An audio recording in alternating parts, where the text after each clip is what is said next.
আজকে আমি আপনাদের সামনে তেলাওয়াত করেছি কোরআন কারীম ২৬তম পারা ৪৯তম সূরা সূরাতুল হুজুরাত থেকে ১৫ নম্বর আয়াত।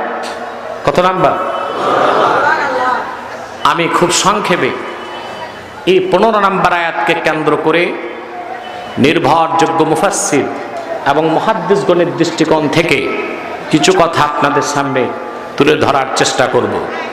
যদি আমার মালিক আমাকে তৌফিক দান করেন, বলুন আল্লাহুম্মা আমিন।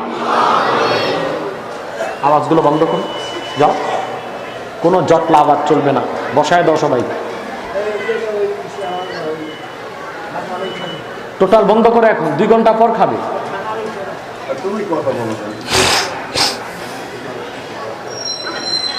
আমার ভাই সব, ভূমিকাতে আমি দুটো কথা বলবো। আজকে আপনারা যারা এখানে এসেছেন, আসার পেছনে পার্থিব, জাগতিক, সামাজিক, রাজনৈতিক কোনো স্বার্থ আছে? আমরা এসেছি শুধু আল্লাহ তার রাসূলের সন্তুষ্টির জন্যে, ঠিক কিনা? আর অবশ্যই কোনো ব্যক্তিকে কেন্দ্র করে আমরা আসি নাই, এসেছি আল্লাহর কোরআনকে কেন্দ্র করে। এই যে কষ্ট করে বসে আছেন, এখানে অনেক দূর দূরের লোক আছে, আমি দেখতে পাচ্ছি। কোনো বিনিময় চান? আমি চাই। আপনারা চান না? আমি চাই, মালিকের কাছে চাই। আপনারাও কি চান? আল্লাহ রাব্বুল আলামিন আমাদের জন্য 3টি বিনিময় রেখেছেন, আলহামদুলিল্লাহ বলেন। প্রথম বিনিময়, তিনি আমাদের সবাইকে ভালোবেসেছেন, সুবহানাল্লাহ। ভালোবেসেছেন বলেই কোরআনের পথে আসতে দিয়েছেন। আল্লাহ রাব্বুল আলামিন কোরআন কারীমে বলেন, কুল ইন্নাল্লাহা ইউদিল্লু মান ইয়াশাউ ওয়া ইয়াহদি ইলাইহি মান আনাব। মুহাম্মদ সাল্লাল্লাহু আলাইহি ওয়াসাল্লাম, আপনি বলুন, নিশ্চয় আল্লাহ পাক যাকে ইচ্ছা তাকে পথভ্রষ্ট করেন, আর যে বিনয়ের সাথে কোরআনের দিকে আগায় আসে আল্লাহ তারে হেদায়েত করে রহমতের কোলে টেনে নেন। আমরা এতে খুশি না বেজার?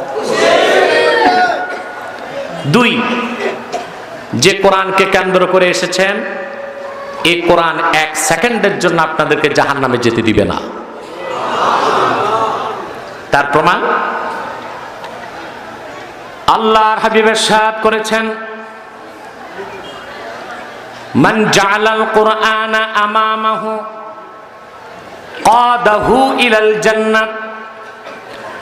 যে ব্যক্তি আল্লাহর কোরআনকে জীবন চলার পথে সামনে রাখলো, কোরআন ভিত্তিক জীবন গঠন করলো, কোরআনের আমল করলো, আল্লাহর কোরআন তাকে টেনে টেনে নেতৃত্ব দিয়ে আল্লাহর জান্নাতে পৌঁছে দিবে। খুশি আছেন সবাই?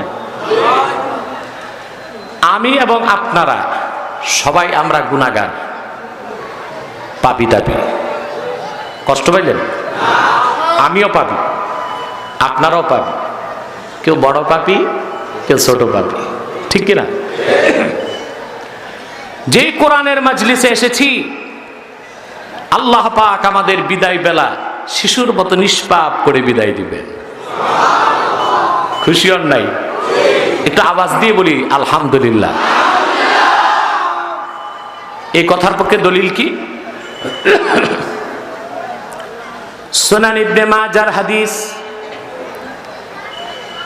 আল্লাহর হাবিব ইরশাদ করেছেন, মুমিন যখন কোরআনের ইলম শিখার জন্য ঘর থেকে বের হয়ে যায়, ওয়া ইস্তাগফিরু লাহু মান ফিস সামাওয়াতি ওয়াল আরদি হাত্তাল হিতানি ফিল মা।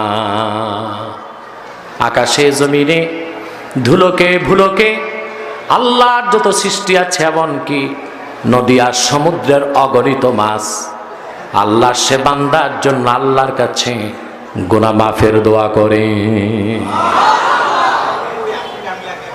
দোয়া চলতেছে, কথা বলেন। কাদের জন্য? কোথায়? আকাশে, জমিনে, ধুলোকে, ভুলোকে, নদীতে, সমুদ্রে। সুবহান। প্রতিটা সৃষ্টি বলতেছে আল্লাহ এদেরকে তুমি মাফ করে দাও। এই অগণিত সৃষ্টির দোয়া শুনে আল্লাহ যে আমাদের ক্ষমা করে বাড়ি পাঠাবেন, এতে আমরা খুশি না বেজার? সবাই। তাহলে আমরা খুশি, মালিক খুশি, মাখলুকাত খুশি, কুল কায়নাত খুশি, সৃষ্টিকুল খুশি, সব খুশি, শুধু বেজার শয়তান। শয়তান বেজার, তার চেলা চামুন্ডারও বেজার, আর আমি সাথে আর একটু বেশি বেজার। শয়তানের সব চেষ্টা ব্যর্থ হয়েছে, এখন একটা চেষ্টা বাকি আছে, কোন রকম মুনাজাতের আগে উঠানো যায় কিনা, ঠিক কিনা? আমরা নেক নিয়ত করে শয়তানের নাপাক গালে একটা চপেটা ঘাত করতে চাই। আমরা নিয়ত করছি, কোরআনের যে আয়াতের ব্যাখ্যা শুনছি তা শুনে ছোট্ট একটি মুনাজাত করে গুনাহ মাফ না করে ময়দান ছাড়বো না। কে কে রাজি আছেন হাত তুলে আল্লাহ তাআলাকে দেখ। আল্লাহ কবুল করুক, আল্লাহ মঞ্জুর করুক, বলুন আল্লাহুম্মা আমিন। আর দেরি নয়, আসুন সরাসরি আমরা মূল আলোচনায় প্রবেশ করছি। আমার সঙ্গে আপনারাও তিলাওয়াত করুন, যেন প্রতিটি অক্ষরে নূর আল্লাহ তাআলা আমাদের সিনায় গেঁথে দেন। বলেন আল্লাহুম্মা আমিন। বলুন আউযু বিল্লাহি মিনাশ শাইতানির রাজীম। বিসমিল্লাহির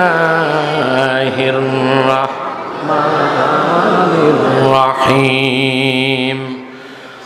ইন্নামাল মুমিনুনা আল্লাযীনা আমানু বিল্লাহি ওয়া রাসূলিহি থুম্মা লাম ইয়ারতাবু ওয়া জাহাদু বিআমওয়ালিহিম ওয়া আনফুসিহিম ফি সাবিলিল্লাহ উলাইকা হুমুস সাদিকুন। সাদাকাল্লাহুল আযীম। পড়ুন সাদাকাল্লাহুল আযীম। ওয়া সাদাকা রাসূলুহুন নাবিয়্যুল হাবিবুল কারীম ওয়া নাহনু আলা যালিকা মিনাশ শাহিদিন ওয়াশ শাকিরিন ওয়ালহামদুলিল্লাহি রাব্বিল আলামিন। আল্লাহ পাক কোরআন কারীমে বলেন, ইন্নামাল মুমিনুনা আল্লাযীনা আমানু বিল্লাহি ওয়া রাসূলিহি। প্রকৃত মুমিন তারাই যারা ঈমান এনেছে আল্লাহর উপর এবং আল্লাহ রাসূল মুহাম্মদ সাল্লাল্লাহু আলাইহি ওয়াসাল্লামের উপর। সুবহানাল্লাহ। সুম্মা লাম ইয়ারতাবু,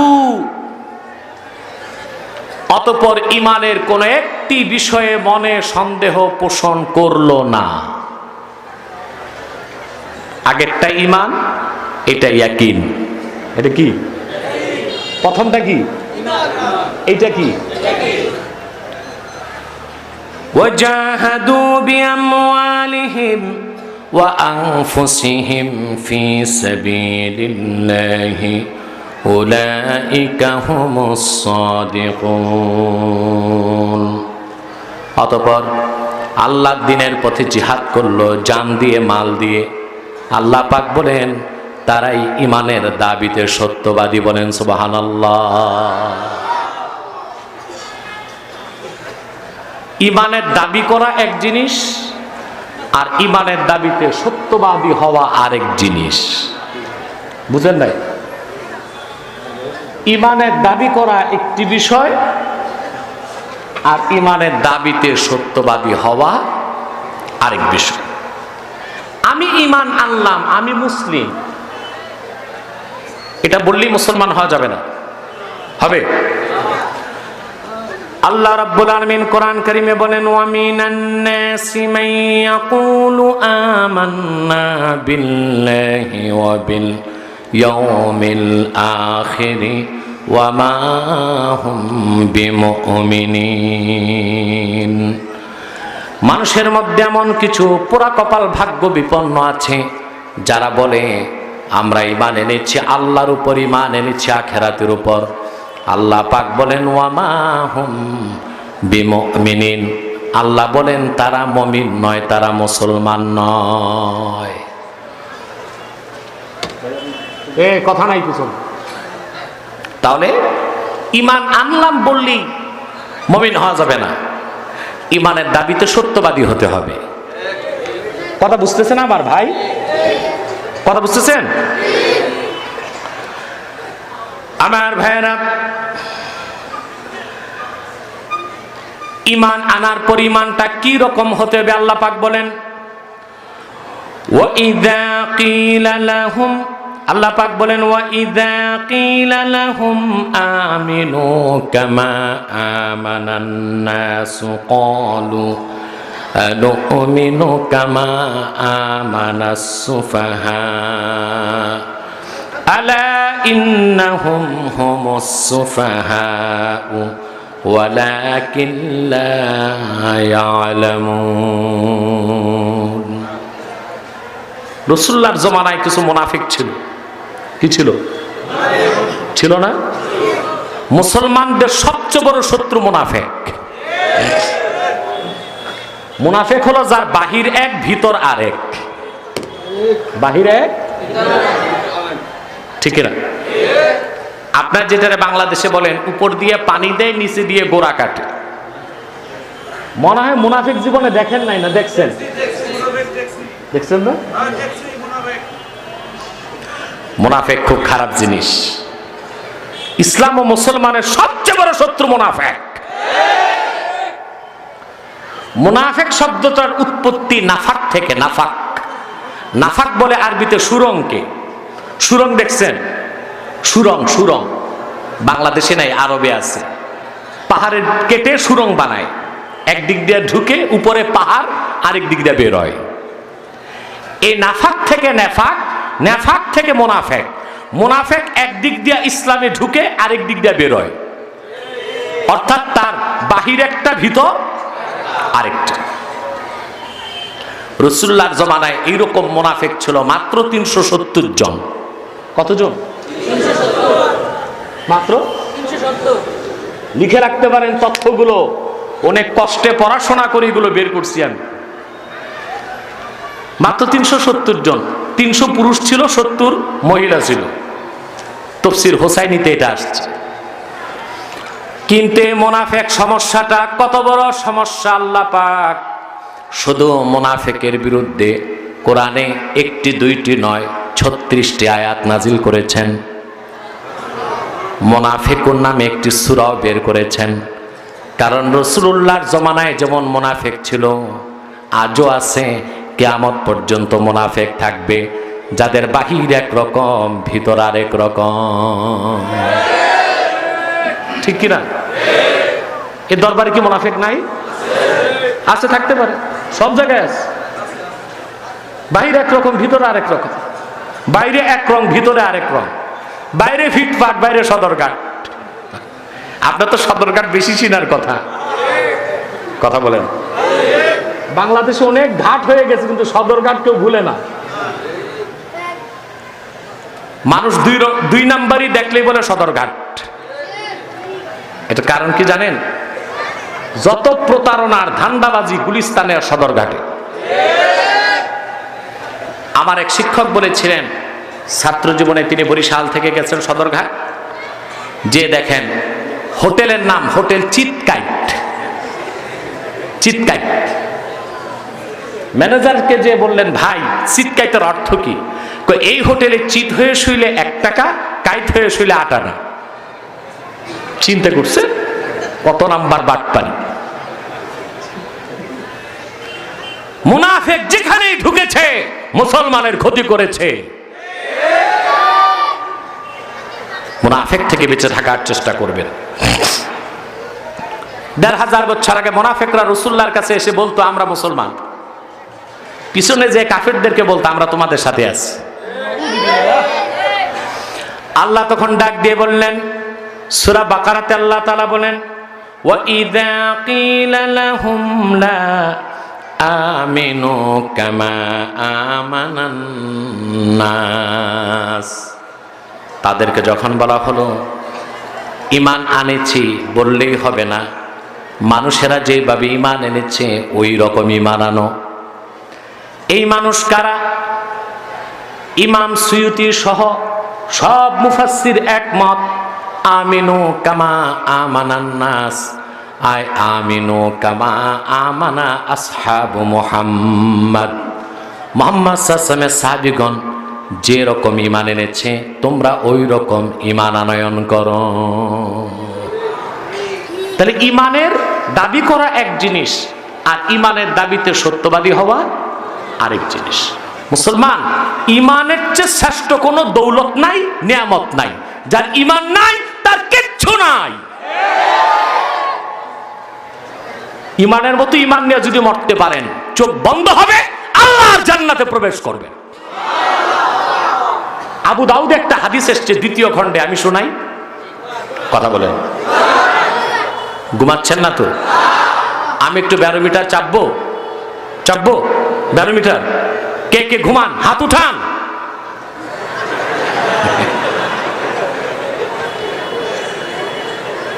এই বছর নিয়ে মনে হয় 9 বার আসলাম আমি, নাকি? হ্যাঁ জুমরা 9 বার হবে এসেছি, প্রায় 9 বার এসেছি। ব্যারোমিটার চাপলাম, কোনোবার তো পাস করলেন না 100%, কিছু তো ফেলই করলেন। মনোযোগ এইদিকে দরকার আছে তো, মনোযোগ। আবু দাউদের হাদিস, এক ইহুদি যুবক সবসময় আল্লাহ রসুলের কাছে যাতায়াত করত। আল্লাহ রসুলের সামনে যে বসে থাকতো, আল্লাহ রসুলের নূরময় চেহারা তাকায় দেখতো। কোন কোন রাওয়ায়াতে এসেছে রাসূলুল্লাহ যখন জুতা খুলে রাখতেন তো ইহুদি যুবক জুতাটা নিয়ে বুকে লাগায় রাখত। সুবহানাল্লাহ, সুবহান। একদিন দেখা গেল যুবকটি আর রাসূলুল্লাহর কাছে আসতেছে না। হুজুর বললেন সাহাবায়ে কেরামকে, ব্যাপারটা কি? যুবকটি আসে না কেন? সাহাবায়ে কেরাম বলেন, হুজুর সে মারাত্মক অসুস্থ, মনে হয় আর আপনার কাছে আসতে পারবে না। রহমতের নবী আমার নূর নবী সাহাবায়ে কেরামকে বলেন, সাহাবীরা জলদি চলো আমার সঙ্গে, যুবকটার একটু বাড়িতে যেয়ে দেখে আসি। রাসূলুল্লাহ সাহাবায়ে কেরামকে নিয়ে সেই ইহুদি যুবকের বাড়িতে চলে গেলেন। যুবকটি রাসূলুল্লাহকে দেখে শোয়ার থেকে বসে গেল, চোখ থেকে টপ টপ করে পানি ঝরছে।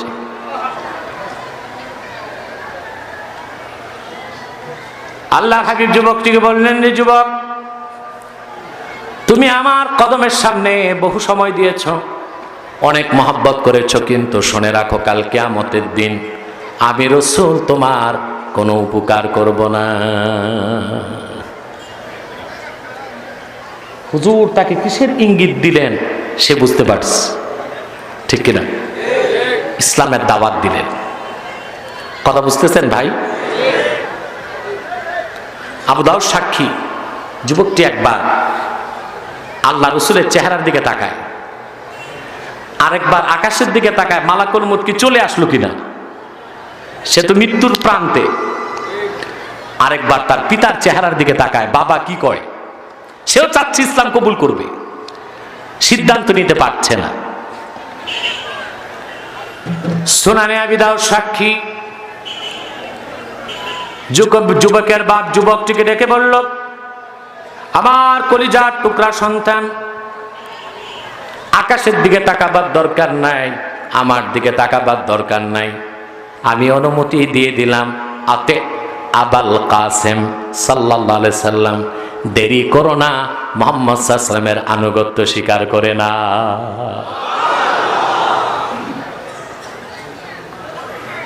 যুবকটি ডেকে বলল, হাতি ইয়াদাক উবাইউকা ইয়া রাসূলুল্লাহ,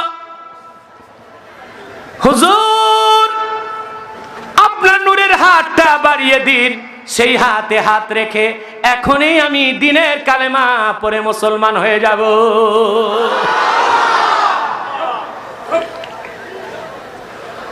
আল্লাহর হাবিব হাতটি লম্বা করে দিলেন। ইহুদি যুবকটি মুসলমান হয়ে গেল। সাহাবায়ে কেরামকে নিয়ে নূর নবী মসজিদ নববীতে আসলেন। আসা মাত্রই শুনলেন এই মাত্র যে ঈমান এনেছে যুবকটি আর নয়, আর নেই, সে মৃত্যুবরণ করে জান্নাতবাসী হয়ে গেছে। স্টেজ উঠানামা বন্ধ, ডিস্টার্ব হয় না। কষ্ট হচ্ছে আপনাদের?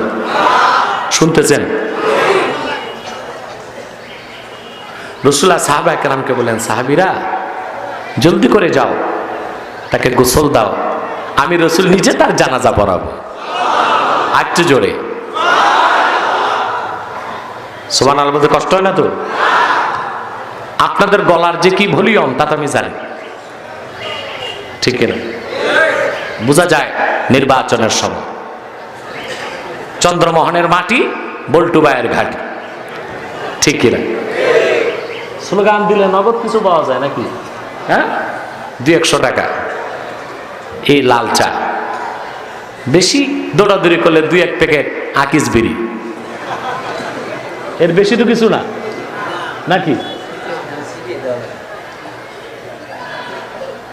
আমার রাসূল বলেছেন, মুমিন যদি একবার হৃদয় থেকে সুবহানাল্লাহ কিংবা আলহামদুলিল্লাহ উচ্চারণ করে, আমার আল্লাহ পাক আকাশ ও জমিনের শূন্য স্থান সবের দ্বারা পূর্ণ করে তার আমলনামায় লিখে দে। এবার মনে হলো আমার সামনে দিনদার ইমানদার পুরুষ মানুষগুলো বসে আছে, শুধু পুরুষ না, সুপুরুষ মুসলমানগুলো বসে আছে, ঠিক কিনা বলেন? আর ঘুম আছে? আমার তো মনে হয় শয়তানও নাই। কষ্ট হয়? আমরা যে শুধু মুসলমান না, সুপুরুষ মুসলমান, তার প্রমাণ দিতে পারবো? তাহলে কলিজা সবটুকুন সাহসকে উজাড় করে একবার বলি আলহামদুলিল্লাহ, সুবহানাল্লাহ, আল্লাহু আকবার,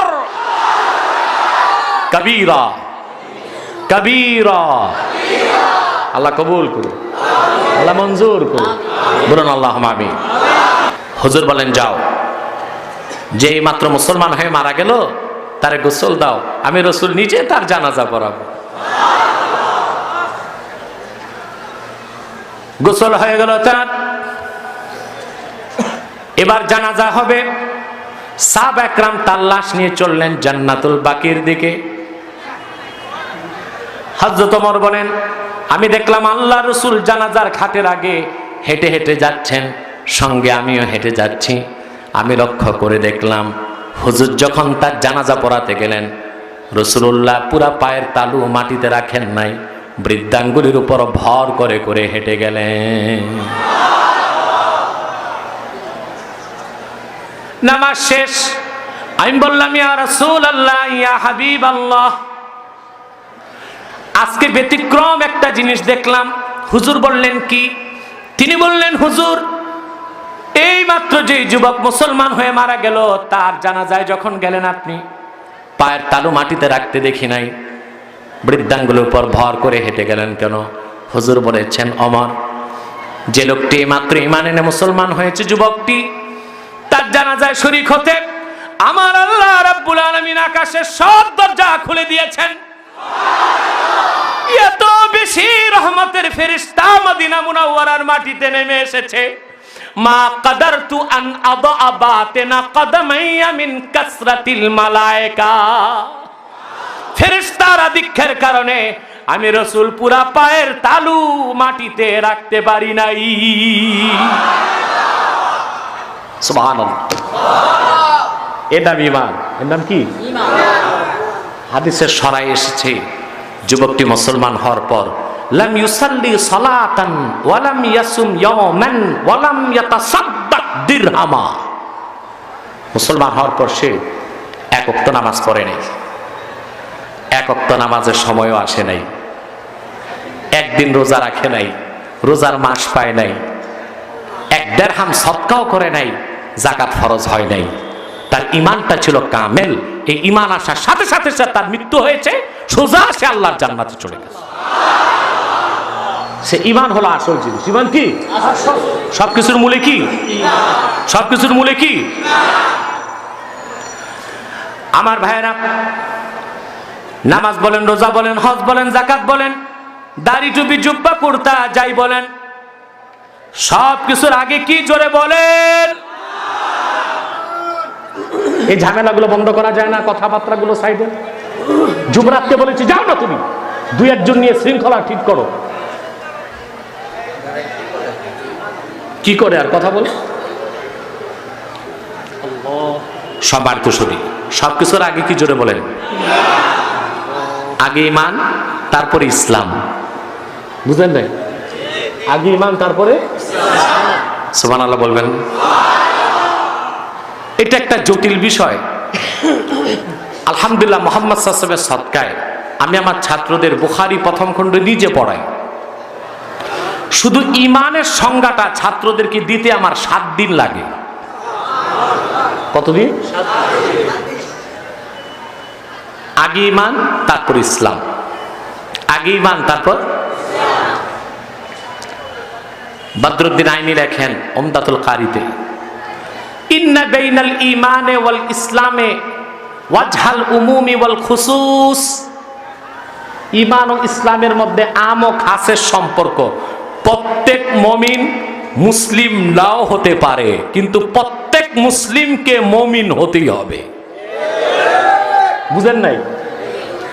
আবার বলি, প্রত্যেক মুমিন মুসলিম নাও হতে পারে, কিন্তু প্রত্যেক মুসলিমকে মুমিন হতেই হবে। বুঝেন নাই? দুইটা উদাহরণ দিই। আপনারা ইতালির সম্রাট নেপোলিয়ন বোনাপার্টের নাম শুনেছেন? হ্যাঁ, নেপোলিয়ন বোনাপার্ট। যারা শিক্ষিত মানুষ তারা জানেন। নেপোলিয়ন বোনাপার্টের নাম শুনছেন না? অনেক দার্শনিকের মতে নেপোলিয়ন বোনাপার্ট মুসলিম ঈমান এনেছিল, প্রকাশ করতে পারে নাই। যেহেতু প্রকাশ করতে পারে নাই, সেজন্য তাকে আমরা, হতে পারে সে মুমিন, কিন্তু মুসলিম বলার সুযোগ। ইসলামকে প্রকাশ করতে পারে নাই। আপনারা হেনিম্যানের নাম শুনছেন? হোমিওপ্যাথির আবিষ্কারক। কথা বলেন। হেনিম্যান, হনুমান না, হেনিম্যান। আপনি কি হনুমান বলছেন? হেনিম্যান। এই হেনিম্যান যখন মারা গেছে, তার ঘরে দেখা গেছে জায়নামাজ আছে, তসবিহ আছে, আল্লাহর কোরআন আছে। অনেকের ধারণা হেনিম্যান ঈমান এনেছিল, কিন্তু মুসলিম বলা যাবে না, প্রকাশ করতে পারে নাই। সেজন্য বলি, প্রত্যেক মুমিন মুসলিম নাও হতে পারে, কিন্তু প্রত্যেক মুসলিমকে মুমিন হতে হবে। আগে ঈমান, তারপরে ইসলাম। আমার কথার পক্ষে আমি দুইটি দলিল দিচ্ছি, একটি কোরআন থেকে, আরেকটি সহিহ বুখারী থেকে। সূরাতুল বাকারার 208 নম্বর আয়াতে আল্লাহ তাআলা বলেন, ইয়া আইয়ুহাল্লাযীনা আমানু দুখুলু ফিস সিলমি কাফা ওয়া লা তাত্তাবিউ খুতুওয়াতিশ শাইতান। আল্লাহ পাক বলেছেন, হে মুমিনগণ, ঈমানদারগণ, তোমরা পরিপূর্ণভাবে ইসলামে প্রবেশ করো। আল্লাহ কাদেরকে ইসলামে ঢুকতে বলেছেন? ঈমানদারদেরকে ঢুকতে বলেছেন। তাতে বোঝা যায় আগে ঈমান, তারপরে ইসলাম। ঠিক কিনা বলেন? আরেকটি দলিল দিচ্ছি আমি সহিহ আল বুখারী থেকে। হাদিসটি বুখারীতে আছে, হাদিসটি মুসলিমে আছে, হাদিসটি মেশকাতে আছে, হাদিসটি রিয়াদুস সালিহিনেও আছে। 4টা হাদিসের কিতাবে আমি দেখেছি। হযরত জিবরিল একদিন আল্লাহ রাসূলের কাছে মানুষের সুরতে আসলেন। সুবহানাল্লাহ বলবেন। হযরত জিবরিল, পূর্বের নবীদের কাছে জিবরিল কারো কাছে গেছেন 1 বার, 2 বার, 3 বার, 7 বার, 10 বার। আর আমার আল্লাহর হাবিবের কাছে জিবরিল এসেছেন 24,000 বার। আবার বলছি, পূর্বের নবী কারো কাছে গেছে জিবরিল 1 বার, 2 বার, 3 বার, 7 বার, 10 বার। আর আমার নূর নবী মুহাম্মদ সাল্লাল্লাহু আলাইহি ওয়াসাল্লামের কদমে 1,500 বছর আগে জিবরিলকে আসতে হয়েছে 30 পারা কোরআন নিয়ে 24,000 বার। সুবহানাল্লাহ।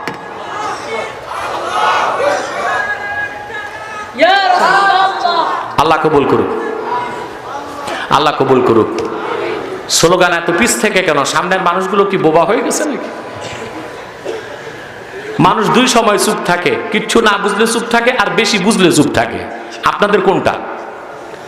মনোযোগ বেশি এজন্য চুপ, না বেশি বুঝা ভালো না, মোটামুটি বুঝবেন তাহলে হেদায়েত হবে, ঠিক কিনা? রাসূলুল্লাহর কাছে জিবরিল কয়বার আসছে? সুবহানাল্লাহ কইবেন না? কয়েকবার জিবরিল আল্লাহ রাসূলের কাছে মানুষের সুরতে আসছে। একদিনের ঘটনা বুখারী মুসলিমে এসেছে। বুখারীতে কিছু বাক্য কম, মুসলিমে বেশি। মুসলিমে এসেছে ফাসনাদা রুকবাতাইহি ইলা রুকবাতাইন নবী, ফাসনাদা রুকবাতাইহি ইলা রুকবাতাইন নবী ওয়া ওয়াদাআ কাফাইহি আলা ফাখিজাইহি। জিবরিল এসে তার দুই হাঁটু রাসূলুল্লাহর দুই হাঁটুতে লাগায় দিল, আর জিবরিল তার দুই হাত রাসূলুল্লাহর দুই উরুতে রেখে দিল। উরু উরু কি বলেন আপনারা? আর হাঁটু নামিয়ে আসা, রান বলেন যে রান, উরু জাং জাং, আপনারা বলেন রান, ঠিক কিনা? আপনাদের ভাষা আমার ভাষা খুব একটা তো পার্থক্য নাই। আমার বংশের লোকজন ইউপি থেকে আসে, জনপুর থেকে, উর্দুতে বলে, বাংলা পুরা জানে না। আমার তো জন্মই বাংলাদেশ, আমি তো আপনাদের মতো বাংলা পারি। পার্থক্য আমি বলি করব কোথায়, আপনারা বলেন কমবে, ঠিক কিনা? এই তো পার্থক্য, আর তো নাই। কথা বলেন, আমি বলি ভাই কেমন আছেন, আপনারা বলেন মনু কেমন আছে। পার্থক্য তো আর তো নাই। রাগ করলেন? সব বাড়িতে শুধু হাদিসে এসেছে, মুসলিমের হাদিস, ফাসনাদা রুকবাতাইহি ইলা রুকবাতাইন নবী ওয়া ওয়াদাআ কাফাইহি আলা ফাখিজাইহি। জিবরিল তার দুই হাঁটু রাসূলুল্লাহর দুই হাঁটুতে লাগাই দিল, আর জিবরিল তার দুই হাত আল্লাহ রাসূলের দুই রানের উপর রেখে জিবরিল তার মাথাটা রাসূলুল্লাহর দিকে নত করে দিল। সুবহানাল্লাহ। হাদিসের ব্যাখ্যাকারগণ লিখেন, জিবরিল সাহাবায়ে কেরামকে প্রথমে আদব শিখালেন। সাহাবীরা মনে রেখো, ইসলাম ও ঈমানের আগে তাজিমে রাসূল শিখতে হবে, রাসূলের আদব শিখতে হবে। যার ভিতরে রাসূলের তাজিম নাই, আদব নাই, সেই পোড়া কপাল ইসলাম আর ঈমানের নেয়ামত লাভ করতে পারে না। নারে তাকবীর, নারে রিসালাত, নবী রাসূলের দুশমনেরা আল্লাহ কবুল করুন, আল্লাহ মঞ্জুর করুন। তারপর জিবরিল একের পর এক প্রশ্ন করতে লাগলেন। এক পর্যায়ে রাসূলুল্লাহকে বললেন, আখবিরনি আনিল ইসলাম, হে রাসূল ইসলামকে আমাকে বুঝায় দেন। প্রশ্ন করছেন জিবরিল। জিবরিল কেন প্রশ্ন করছেন? সাহাবীদের কি শিখাইতে? সুবহানাল্লাহ কইবেন না? আল্লাহর হাবিব বললেন, আল ইসলামু আন তাশহাদা লা ইলাহা ইল্লাল্লাহ ওয়া আন্না মুহাম্মাদার রাসূলুল্লাহ ওয়া তুকিমাস সালাহ ওয়া তুতিয়াজ যাকাত ওয়া তাসুমা রমাদান ওয়া তাহুজ্জাল বাইতা ইন ইসতাতা'তা ইলাইহি সাবিলা। ইসলাম হলো তুমি সাক্ষী দিবে নিশ্চয়ই আল্লাহ ছাড়া কোনো মাবুদ নাই, তুমি আরো সাক্ষী দিবে নিশ্চয়ই আমি মুহাম্মদ আল্লাহর রাসূল। তারপরে তুমি নামাজ কায়েম করবে, যাকাত দিবে, রোজা রাখবে, আর যদি সক্ষম হও আল্লাহর ঘরের হজ করবে। এরই নাম ইসলাম। আপনাদের কাছে আমার প্রশ্ন ভাইরা, আল্লাহ রাসূল ইসলামের প্রথম কি বললেন? কালেমা, শাহাদাত, সেটাই তো ঈমান। তাহলে বোঝা যায় আগে ঈমান, তারপরে ইসলাম। ঈমান আনার পরে আপনি নামাজ পড়বেন, রোজা রাখবেন, হজ করবেন, যাকাত দিবেন, সুদ ছাড়বেন, ঘুষ ছাড়বেন, খারাপ কাজ ছাড়বেন, দাড়ি রাখবেন, টুপি লাগাবেন, এর নাম ইসলাম। ঈমান বাদ দিয়ে ইসলাম নাই, ঈমান দিয়ে ইসলাম শুরু হয়, ঠিক কিনা? যার ঈমান নাই তার ইসলাম আছে? যার ঈমান নাই তার নামাজ নামাজ হবে, রোজা রোজা হবে, হজ হজ হবে, যাকাত যাকাত হবে। আল্লাহ কোরআনে বলেছেন,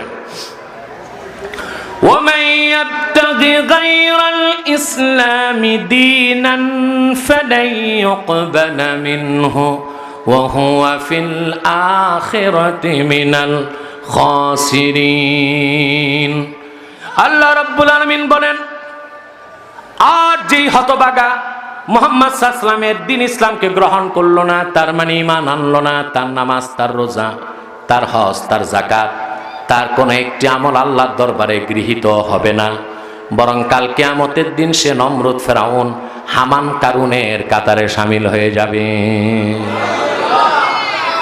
এতক্ষণ আমি কি বুঝালাম? সবকিছুর মূলে কি? জোরে বলতে হবে। আল্লাহ পাক সে কথাটি সূরা হুজুরাতে বলেন, ইন্নামাল মুমিনুনা আল্লাযীনা আমানু বিল্লাহি ওয়া রাসূলিহি সুম্মা লাম ইয়ারতাবু। প্রকৃত মুমিন তো তারাই যারা ঈমান এনেছে আল্লাহর উপর, ঈমান এনেছে মুহাম্মদ সাল্লাল্লাহু আলাইহি ওয়াসাল্লামের উপর, সুম্মা লাম ইয়ারতাবু, অতঃপর ঈমানের কোনো একটি বিষয়ে মনে কোনো সন্দেহ রাখলো না। প্রথমটা ঈমান, আর এই যে সন্দেহ রাখলো না, এটার নাম হলো ইয়াকিন। আমাদের ঈমান আছে, ইয়াকিন নাই, ঠিক কি না? ঈমান আছে, ইয়াকিন নাই, সেজন্য আমাদের ভিতরে মুনাফিকি ঢুকে। কি ঢুকে? এখন আল্লাহর উপর ঈমানের স্বরূপ কি, রাসূলুল্লাহর উপর ঈমানের স্বরূপ কি, তা আমি ব্যাখ্যা করে দিচ্ছি। আল্লাহ সুবহানাহু ওয়া তাআলার উপর ঈমান আনার অর্থ হলো আল্লাহর জাতকে বিশ্বাস করতে হবে, সিফাতকে বিশ্বাস করতে হবে। আল্লাহকে বিশ্বাস সবাই করে। আবু জেহেল করতো না? কথা বলো। আবু লাহাব করতো, মক্কার কাফেররা করতো। দোষ কি? তারা আল্লাহকে বিশ্বাস করতো, কিন্তু আল্লাহ যে এক এটা বিশ্বাস করতো না। আল্লাহকে বিশ্বাস করতো, আল্লাহর সিফাতকে বিশ্বাস কথা বলে না, করতো না। আল্লাহ পাক কোরআনে বলেছেন, وَلَئِنْ سَأَلْتَهُمْ مَنْ خَلَقَ السَّمَاوَاتِ وَالْأَرْضَ لَيَقُولُنَّ اللَّهُ। মুহাম্মদ সাল্লাল্লাহু আলাইহি ওয়াসাল্লাম, আপনি কাফেরদেরকে জিজ্ঞেস করুন, এই আকাশ ও জমিনকে কে সৃষ্টি করেছে? তারা অকপটে বলবে, যিনি সৃষ্টি করেছেন তিনি আর কেউ নন, তিনি হলেন আল্লাহ। কাফেররা আল্লাহকে বিশ্বাস করত। পৃথিবীর অধিকাংশ মানুষ আল্লাহকে বিশ্বাস করে, কিন্তু আল্লাহ যে এক, শুধু আল্লাহকে বিশ্বাস করলে হবে না, আল্লাহকে বিশ্বাস করতে হবে আল্লাহর সমস্ত সিফতকে বিশ্বাস করার দ্বারা। সুবহানাল্লাহ, ঠিক কি না? আল্লাহকে বিশ্বাস করতে হবে, আল্লাহর তাওহীদকে বিশ্বাস করতে হবে, উলুহিয়তকে বিশ্বাস করতে হবে, রুবুবিয়তকে বিশ্বাস করতে হবে, সমস্ত সিফাতগুলোকে বিশ্বাস করতে হবে, ঠিক কিনা বলেন? মুসলমান, আল্লাহ যে ছিলেন, আছেন, থাকবেন, এটার কি প্রমাণ লাগে? কথা বলেন। মানুষ মাত্রই আল্লাহর জাতকে বিশ্বাস করতে বাধ্য, না দেখে আল্লাহকে। কারণ সৃষ্টি যতটুকু বাস্তব, তার চেয়ে বেশি বাস্তব স্রষ্টা। কথা বুঝেন নাই? সৃষ্টি যতটুকু বাস্তব, তার চেয়ে বাস্তব কে? জোরে বলে সুবহানাল্লাহ। যারা নাস্তিক, পরকালে অবিশ্বাসী, আছে না? আমার আল্লাহকে বিশ্বাস করতে চায় না, আছে না? মনে রাখবেন, নাস্তিক পশুর চেয়ে নিকৃষ্ট। এটা আমার কথা না, আল্লাহর কথা। আল্লাহ রাব্বুল আলামিন কোরআনে অবিশ্বাসীদের ব্যাপারে বলেন, উলাইকা কাল আনআমি বাল হুম আদাল ওয়া উলাইকা হুমুল গাফিলুন। যারা পরকালে অবিশ্বাসী, মহান আল্লাহ রাব্বুল আলামিনকে বিশ্বাস করে না, আল্লাহ পাক বললেন ওরা চতুষ্পদ জানোয়ার সদৃশ, বরং তার চেয়েও খারাপ। অর্থাৎ চতুষ্পদ জানোয়ার, কুকুর, বিড়াল, এদের চেয়েও খারাপ হচ্ছে অবিশ্বাসী নাস্তিকরা, ঠিক কিনা বলেন? একটা বিড়ালকে আপনি 2 দিন দুধ পান করাবেন, 3 দিনের দিন দেখবেন আপনার পিছন ছাড়ে না। একটা গৃহস্থ তার কুকুরকে কি খেতে দেয়? হাড্ডি চুষতে দেয়, কিন্তু সারা দিন রাত কুকুর মালিককে পাহারা দেয়। আপনারা যারা হাল চাষ করেন, একটা বলদ, তার কি খাইতে দেন? ইলিশ মাছ, সোনামুগের ডাল, আতপ চালের ভাত, যত কুখাদ্য আর নিকৃষ্ট জিনিস খাইতে দেন। কিন্তু আপনি যখন হাল চাষ করতে খেতে যান, আপনি যা বলেন বলদ তাই শুনে। বলেন হাট, হাটে, থাম, থামে। একটি কুকুর, একটি বিড়াল, একটি পশু তার মালিক চিনে। নাস্তিক হলো সেই নিকৃষ্ট জানোয়ার যে তার মালিক আল্লাহ রাব্বুল আলামিনকে চিনতে পারে না। ঠিক কিনা বলে? নাস্তিকরা পোড়া কপাল। পৃথিবীর সকল মানুষ বিনা দলিলে স্রষ্টা যে একজন আছেন তা বিশ্বাস করতে বাধ্য, কারণ আল্লাহ তাআলা সানেহ, তিনি স্রষ্টা। এই বিশ্বাসটা প্রতিটি মানুষের মস্তিষ্কে জন্মসূত্রে গেঁথে দিয়েছেন। সুবহানাল্লাহ বলেন। এই জন্য এখন আমি একটা মাসালা বলবো। আমাদের মাযহাবের মহান ইমাম আবু হানিফা রহমতুল্লাহ, নাম শুনছেন না? ব্যক্তিটা কত বড় জানেন? আমাদের দেশে একদল লামাযহাবী ভাই আছে না? আপনাদের দেশে নাই? আহলে হাদিস কিছু ভাই আছে না? ওনারা কথায় কথায় আবু হানিফার ভুল ধরে, আবু হানিফাকে খাটো করে। আমি বলে থাকি ওই রকম 10,000 মৌলবী এক পাল্লায় দিলে আবু হানিফার একটা জুতার সমান ওজন হবে না। আবু হানিফা কে? যিনি 80 হিজরিতে যার জন্ম, রাসূলুল্লাহর 4 জন সাহাবীর সাক্ষাৎ লাভ করেছেন আবু হানিফা। 1200 তাবিঈনের খেদমতে উপস্থিত হয়ে ইলম অর্জন করেছেন। কোরআন হাদিস থেকে 81,000 মাসআলা বের করেছেন। ব্যবসার টাকা দিয়ে 20,000 মানুষকে ফকিহুল উম্মত বানিয়েছেন। প্রতিদিন রাতে 500 রাকাত নফল নামাজ পড়তেন। প্রতিদিন একবার কোরআন খতম করতেন। প্রতি রমজানে 60 বার কোরআন খতম করতেন। তিনি বুখারীর উস্তাদের উস্তাদের উস্তাদ। আবু হানিফার ব্যাপারে ইমাম হাসকাফি দুররে মুখতারে লিখেছেন, ইন্নাহু রাআ রাব্বাহু মিআতা মাররাতিন ফিল মানাম। স্বপ্নে আবু হানিফা আমার আল্লাহকে 100 বার দেখেছেন। তার নাম আবু হানিফা। আর কোথাকার এই বামন চাঁদ ধরতে চায়, ঠিক কিনা? 2 পৃষ্ঠা নাই কিতাবের এলেম ভুল ধরে আবু হানিফার। এজন্য প্রাইমারির ছাত্র বিশ্ববিদ্যালয়ের চ্যান্সেলরের ভুল ধরে, ঠিক কিনা? ইমাম আজম তার কিতাবে লিখেছেন, কিতাবটির নাম আল ওয়াসিয়া। এই 8-10 পৃষ্ঠা মাত্র। এটা ব্যাখ্যা লেখছেন মোল্লা আলী কারি শারহু ফিকিল আকবর নামে 250 পৃষ্ঠা। 10 পৃষ্ঠার ব্যাখ্যা ঠেকছে কত? মোল্লা আলী কারি সেখানে লিখেছেন, আবু হানিফার মত, পৃথিবীর এমন কোন জায়গা যদি থাকে যেখানে ইসলামের দাওয়াত পৌঁছে নাই, ওই এলাকার মানুষের হাসর হবে কি? তারা জান্নাতে যাবে না জাহান্নামে যাবে? জাহান্নামে। প্রশ্নটা সহজ না জটিল? প্রশ্নটা আপনাদেরও কি না? কথা বলেন। এই প্রশ্ন তৈরি হলো এখন, আবু হানিফা জবাব দিয়েছেন 1350 বছর আগে। ওনার তো ব্রেন স্ট্রোক করতে। সোজা সোজা বসে। আপনি ঘুমাইলে আমার ঘুম আসবে, আমি ঘুমাইলে মাহফিল ঘুমাবে। চাটা খান একটু ভাই। সব বয়স হয়েছে তো একটু ঘুম আসবেই। আমরা তো জোয়ান মানুষ, না ঘুমায় 2-3 দিন থাকতে পারি, আলহামদুলিল্লাহ। কিন্তু ঘুমের সময় কেউ ঘুমাইলে ঘুমাইতে মন চায়, রসগোল্লা খাইতে দেখলে যেমন খাইতে মন চায়, ঠিক না? বন্ধুরা, এমন জায়গা আছে না পৃথিবীতে যেখানে ইসলামের দাওয়াত যায় না? আমি 2টো জায়গার নাম বলি। একটি হলো অ্যান্টার্কটিকা, বরফের দেশ। হ্যাঁ, ওখানে মানুষ আছে, কিন্তু মানুষ আছে মাত্র 1 লক্ষ। ওদের নাম হচ্ছে এস্কিমো।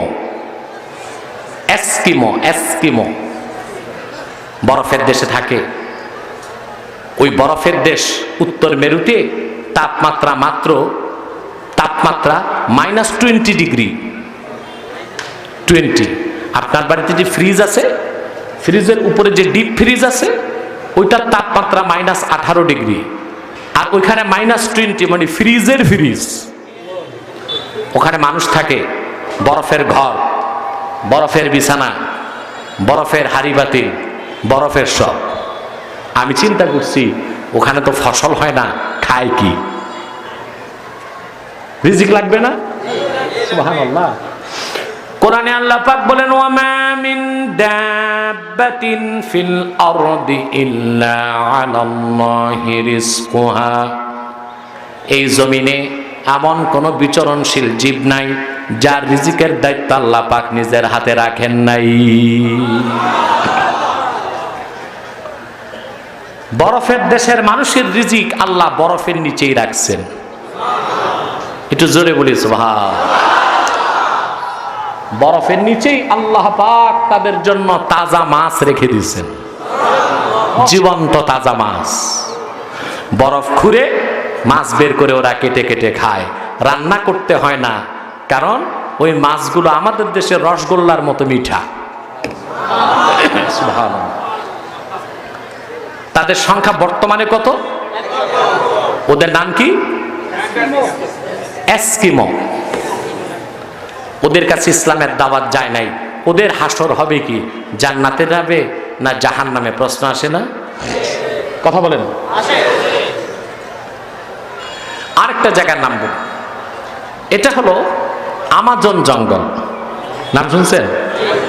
আপনারা বলেন আমাজন, মূল উচ্চারণ আমাজন। একটা জঙ্গল।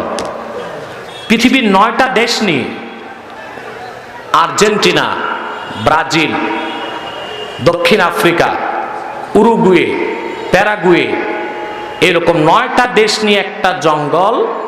আমি জিওগ্রাফিতে দেখেছি বাংলাদেশের 37টা সমান। কত বড়? সুবহান। ওই জঙ্গলকে বলা হয় the lunch of the earth, পৃথিবীর ফুসফুস। সমগ্র পৃথিবীতে যত অক্সিজেন তার 20% ওখান থেকে তৈরি হয়। বিজ্ঞান স্যাটেলাইট থেকে দেখেছে ওই জঙ্গলের ভিতরে হাজার হাজার মানুষ আছে। ওখানে তো ইসলামের দাওয়াত যায় নাই, ওদের হাসর হবে কি? প্রশ্ন আসে। যে প্রশ্নের সৃষ্টি হলো এখন হানাফি মাযহাবের মহান ইমাম আবু হানিফা রাহমাতুল্লাহি আলাইহি 1350 বছর আগে তার জবাব দিয়ে গেলেন। ওই এলাকার মানুষকে আল্লাহ পাক হাসরে মাত্র একটি প্রশ্ন করবেন, যদি জবাব দিতে পারে নাজাত হয়ে যাবে, আর জবাব না দিলে জাহান্নামে যেতে হবে। আল্লাহ পাক তাদেরকে সামনে দাঁড় করিয়ে শুধু জিজ্ঞেস করবেন মান খালাকাকা, কে তোমাকে সৃষ্টি করেছে? যদি সে বলে আল্লাহ, তার নাজাত হয়ে যাবে, তার জন্য জান্নাতের দরজাগুলো খুলে যাবে। আর যদি সেই প্রশ্নের জবাবটাও দিতে না পারে, তার নাজাতের ব্যবস্থা নাই। কারণ আল্লাহ আমাদের স্রষ্টা, এই বিশ্বাসটা তো আমাদের অস্তিত্বের সাথেই মিশে আছে। সেই জন্য বলি আল্লাহকে বিশ্বাস করার অর্থ আল্লাহর জাতকেও বিশ্বাস করতে হবে, সিফাতকেও বিশ্বাস করতে হবে। ঠিক কি না? আল্লাহ এক, আল্লাহর একত্বে কারো শরীক নাই। কেউ যদি বিশ্বাস করে, আল্লাহকে বিশ্বাস করে, কিন্তু আল্লাহ এক এই কথা বিশ্বাস না করে, সে মুসলিম না অমুসলিম? শুধু অমুসলিম না কাফের? তারে যে কাফের বলবে না সেও কাফের। নামাজ পড়ুক, দাড়ি রাখুক, তারপরও সে কি কাফের? ঈমান বুঝতেছেন? কথা বলেন। ঈমান বুঝতেছেন? এরপর আল্লাহ বললেন ইন্নামাল মুমিনুনা আল্লাযীনা আমানু বিল্লাহি ওয়া রাসূলিহি। ঈমান আনলো আল্লাহর উপর, ঈমান আনলো আল্লাহর রাসূলের উপর। আল্লাহ রাসূল মুহাম্মদ সাল্লাল্লাহু আলাইহি ওয়াসাল্লামকে বিশ্বাস করার স্বরূপ কি? এটা জানতে হবে না? কথা বলে না। আমি যদি সারা রাত বয়ান করি শেষ করা যাবে না, কিন্তু যদি একটি সংজ্ঞা দেই আপনি বুঝে ফেলবেন। আল্লাহ রাসূলকে বিশ্বাস করার অর্থ ওয়াল ঈমানু বির রাসূল ওয়াল ঈমানু বি মুহাম্মদ সাল্লাল্লাহু আলাইহি ওয়াসাল্লাম তাসদীকু রিসালাতিন নবী সাল্লাল্লাহু আলাইহি ওয়াসাল্লাম মুহাম্মাদুন সাল্লাল্লাহু আলাইহি ওয়াসাল্লাম উলিমা জারুরাতান। আল্লাহর আখির নবী মুহাম্মদ সাল্লাল্লাহু আলাইহি সাল্লাম আল্লাহর পক্ষ থেকে ১৫০০ বছর আগে যা কিছু এনেছেন, যা কিছু বলেছেন, যা কিছু করেছেন, তার সবটুকুন বিনা প্রশ্নে বিশ্বাস করার নাম হলো রসুলের উপর ঈমান। সুবহানাল্লাহ। শুধু কালেমা পড়লে মুসলমান হওয়া যায় না। আপনি বলবেন লা ইলাহা ইল্লাল্লাহ মুহাম্মাদুর রাসূলুল্লাহ, মুসলমান হয়ে যাবেন? কথা বলেন। শুনছেন না ৭১ সালে পাক বাহিনী বুঝতো না কিছু, মানুষ ধরে বলতো কালেমা পড়ো, তো অনেক মানুষ বুঝতো না, দোয়া ইউনুস পড়তো লা ইলাহা ইল্লা আনতা সুবহানাকা ইন্নী কুনতু মিনাজ জালিমিন। ওরাও তো জানে না কালেমা কোনটা, বুঝেন না? বাঁচার জন্য অনেক হিন্দুরাও ৭১ সালে কালেমা পড়ছে। আর কালেমা পড়লে মুসলমান হওয়া যায়? আমাদের দেশে একটা স্লোগান শুনি, কালেমা গো মুসলমান এক হও। অর্থাৎ কালেমা যারা বলছে সব এক হও না, স্লোগান এইটা নয়। স্লোগান হবে কালেমায় বিশ্বাসী মুসলমান এক হও। কালেমা বললে মুসলমান হওয়া যায় না, কালেমায় বিশ্বাস করলে মুসলমান হওয়া যায়। ঠিক কি না? পার্থক্য আছে? আছে। কালেমা বললে মুসলমান হওয়া যায় না, কালেমায় বিশ্বাস করলে মুসলমান হওয়া যায়। কালেমায় বলা মুসলমান এক হতে পারে না, কালেমায় বিশ্বাসী মুসলমান এক হতে পারে। ঠিক কিনা বলে? বুঝতেছেন কথা? আমার ভাইয়েরা, আল্লাহর হাবিব মুহাম্মদ সাল্লাল্লাহু আলাইহি ওয়াসাল্লামের উপর ঈমান আনার অর্থ কি? শুধু কালেমা পড়লেন মুসলমান হলেন তা নয়। আল্লাহর নবী মুহাম্মদ সাল্লাল্লাহু আলাইহি ওয়াসাল্লাম আল্লাহর পক্ষ থেকে ১৫০০ বছর আগে যা কিছু বলেছেন, যা কিছু করেছেন, যা কিছু দিয়েছেন, তার সব কিছু বিনা প্রশ্নে আপনাকে বিশ্বাস করলে আপনি মুসলমান হতে পারবেন। এটার নাম ঈমান বির রাসূল। আপনি যদি আল্লাহ রসুল মুহাম্মদ সাল্লাল্লাহু আলাইহি ওয়াসাল্লাম ১৫০০ বছর আগে আল্লাহর পক্ষ থেকে যে কোরআন নিয়ে আসলেন, সেই কোরআনের একটি আয়াতের একটি অংশকেও অস্বীকার করেন, আপনি মুসলমান হতে পারবেন না। ঠিক কিনা? পারবেন মুসলমান হতে? কখনো পারবেন না। সেজন্য বলি, যেমন আল্লাহকে বিশ্বাস করতে হবে আল্লাহ এক, আল্লাহ ছাড়া কোনো মাবুদ নাই, ঠিক সেভাবে বিশ্বাস করতে হবে মুহাম্মদ সাল্লাল্লাহু আলাইহি ওয়াসাল্লাম আল্লাহর রাসূল, ওনার পরে কোনো নবী নাই, ওনার পরে কোনো রসুল নাই। যদি কেউ আল্লাহ রসুল মুহাম্মদ সাল্লাল্লাহু আলাইহি ওয়াসাল্লামকে বিশ্বাস করে রসুল হিসেবে, কিন্তু তিনি আল্লাহ শেষ নবী এটা বিশ্বাস না করে, সে মুসলিম না অমুসলিম? চিল্লায় বলেন, সে মুসলিম না অমুসলিম? শুধু অমুসলিম না, কুখ্যাত কাফের। তাকে যারা কাফের বলবে না তারাও কাফের। ঠিক কিনা বলেন? কারণ রাসূলুল্লাহর রিসালাতকে বিশ্বাস করতে হবে এইভাবে যে মুহাম্মদ সাল্লাল্লাহু আলাইহি ওয়াসাল্লাম আল্লাহর শেষ নবী, ওনার পরে কোনো নবী নাই, ওনার পরে কোনো রসুল নাই। কথা বুঝতে পারছেন? মুহাম্মদ সাল্লাল্লাহু আলাইহি ওয়াসাল্লাম যে আল্লাহর শেষ নবী, এটা কি শুধু কোরআনের কথা? মুহাম্মদ সাল্লাল্লাহু আলাইহি ওয়াসাল্লাম আল্লাহর শেষ নবী, এটা কোরআন বলেছে। এই কথাটি ১,০০,০০০ উপর নবী বলেছেন। সেই জন্য মুহাম্মদ সাল্লাল্লাহু আলাইহি ওয়াসাল্লাম আল্লাহর শেষ নবী, সে কথা ওল্ড টেস্টামেন্টে এসেছে, নিউ টেস্টামেন্টে এসেছে, বাইবেলে এসেছে, পুরাণে এসেছে, ত্রিপটকে এসেছে, এমনকি হিন্দুদের ঋগ্বেদের মধ্যেও আছে। হিন্দুদের যে ধর্মগ্রন্থ বেদ, ঋগ্বেদ, সেখানে আছে পৃথিবীর যিনি শেষ ত্রাণকর্তা অর্থাৎ শেষ নবী, ওনার নাম হবে মুহাম্মাদান। সুবহানাল্লাহ বলবেন। উনি যেখানে আগমন করবেন সেটা হবে পৃথিবীর সবচেয়ে বড় উপদ্বীপ। ওনার পিতার নাম হবে বিষ্ণু ভগত, মায়ের নাম হবে সুমতি। উনি যখন আসবেন তখন আরব উপদ্বীপের লোক থাকবে ৬০,০০০,০০০। কথা বুঝতেছেন? সুবহানাল্লাহ কইবেন না? এটা বেদের কথা। কিসের কথা? বেদের কথা। বেদে এসেছে পৃথিবীর শেষ ত্রাণকর্তার নাম মুহাম্মাদান। আল্লাহ রসুলের পুরা নামটাই এসেছে মুহাম্মদ সাল্লাল্লাহু আলাইহি ওয়াসাল্লাম। উনি আসবেন যেখানে, সেটা পৃথিবীর সবচেয়ে বড় উপদ্বীপ। সব ভূগোলবিদ একমত, সৌদি আরব হচ্ছে পৃথিবীর সবচেয়ে বড় উপদ্বীপ। সেখানে এসেছে তখন লোক থাকবে ৬০,০০০ মানে ৬০,০০০। ইতিহাস বলে রাসূলুল্লাহ ১৫০০ বছর আগে যখন এসেছেন তখন আরবের লোক ছিল ৬০,০০০। কত? সুবহানাল্লাহ কইবেন না? ওনার পিতার নাম হবে বিষ্ণু ভগত। বিষ্ণুর আরবি আব, ভগতের আরবি আল্লাহ, তার মানে আব্দুল্লাহ। মায়ের নাম হবে সুমতি, যার আরবি আমেনা। সুবহানাল্লাহ। মুহাম্মদ সাল্লাল্লাহু আলাইহি ওয়াসাল্লাম আল্লাহর শেষ নবী, এটা শুধু কোরআন বলে নাই, এটা সব ধর্মগ্রন্থে এসেছে। সেই জন্য মুহাম্মদ সাল্লাল্লাহু আলাইহি ওয়াসাল্লাম আল্লাহর শেষ নবী, এই কথা যে অস্বীকার করলো, সে শুধু কোরআনকে অস্বীকার করলো না, 1 লক্ষের উপর নবীকে অস্বীকার করলো। এই জন্য সে শুধু কাফের না, কুখ্যাত কাফের। ঠিক কিনা? ঈমান বীর রাসূল বুঝতেছেন? আমার ভাইয়েরা, আল্লাহকে বিশ্বাস করতে হবে আল্লাহ আছেন এবং এক। হুজুরকে বিশ্বাস করতে হবে মুহাম্মদ সাল্লাল্লাহু আলাইহি ওয়াসাল্লাম আল্লাহর প্রেরিত রাসূল এবং শেষ নবী, শেষ রাসূল। ওনার পরে কোনো নবী নাই, কোনো রাসূল নাই। কোরআনে আল্লাহ বলেছেন, মা কানা মুহাম্মাদুন আবা আহাদিম মির রিজালিকুম ওয়ালাকিন রাসূলুল্লাহি ওয়া খাতামান নবিয়্যিন। মুহাম্মদ সাল্লাল্লাহু আলাইহি ওয়াসাল্লাম তোমাদের কোনো প্রাপ্তবয়স্ক পুরুষের পিতা নন, বরং তিনি আল্লাহর রাসূল এবং সর্বশেষ নবী। বলেন সুবহানাল্লাহ। এই আয়াতের ব্যাখ্যা করছেন সবচেয়ে সুন্দর আব্দুল্লাহ বিন আব্বাস রাদিয়াল্লাহু তাআলা আনহুমা। নাম শুনছেন না? কেউ নেই, আল্লাহ রাসূলের আপন চাচাতো ভাই। সুবহানাল্লাহ কইবেন না? তবে আশ্চর্য বিষয় কোথায় জানেন? আল্লাহ রাসূল যখন বিদায় নিয়েছেন, আব্দুল্লাহ বিন আব্বাসের বয়স ছিল মাত্র 14। বলেন তো, বালেক ছিলেন না নাবালেক?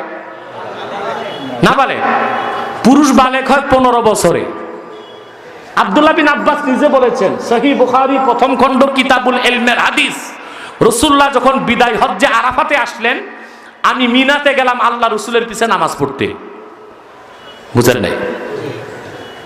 তিনি বলেন, কাদ নাহাসতুল ইহতিলাম, কাদ কারাবতুল ইহতিলাম, আমি তখন বালেগ হই নাই, বালেগ হওয়ার কাছাকাছি বয়সে পৌঁছলাম।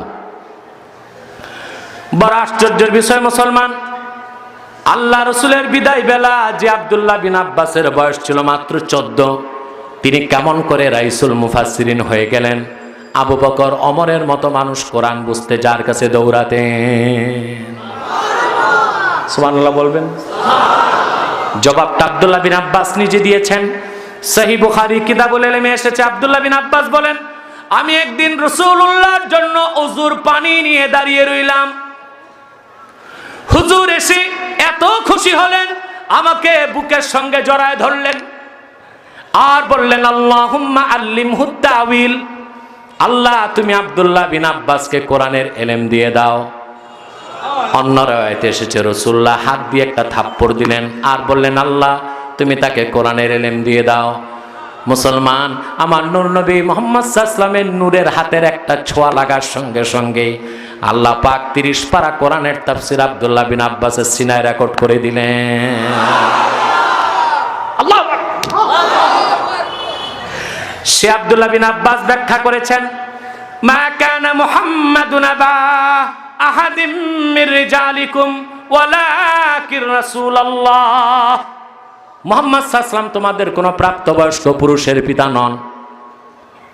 আপনারা তো জানেন রাসূলুল্লাহর ছেলে সন্তান ছিল, কথা বলেন, তাহের, তাইয়াব, কাসেম, ইব্রাহিম, কিন্তু কোন একজন ছেলেকে আল্লাহ পাক পুরুষ হতে দেন নাই।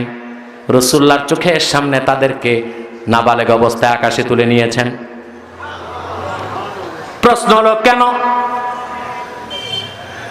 যার উসিলায় তিনি আকাশ ও জমিন সৃষ্টি করলেন, যার উসিলায় লাখের উপর নবীকে নবী বানালেন, প্রথম যিনি জান্নাতের চাবি খুলবেন, যিনি আল্লাহর সঙ্গে আরশে আজিমে হাসরে দাঁড়াবেন, ওনার 4 জন ছেলের একজনকে আল্লাহ রাখলেন না, সবাইকে তুলে নিলেন কেন? হুজুর যদি একজনকে চাইতেন আল্লাহ রাখতেন কিনা? কথা বলে না। হুজুর কেন চাইলেন না? হুজুর যা চাইতেন আল্লাহ তো তাই করতেন। হাদিসে এসেছে, রাসূলুল্লাহ বলেছেন, লাউ আরাদতু আন তাসিরাল জিবালু মাইয়া যাহাবান ওয়া ফিদ্দাতান লাসারাত।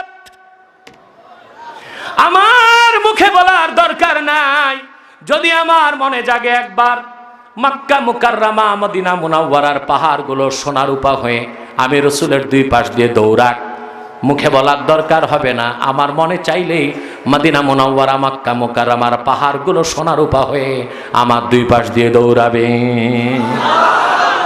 কিন্তু হুজুর, 4 জন ছেলে চোখের সামনে চলে গেল, একজনকেও রাখলেন না।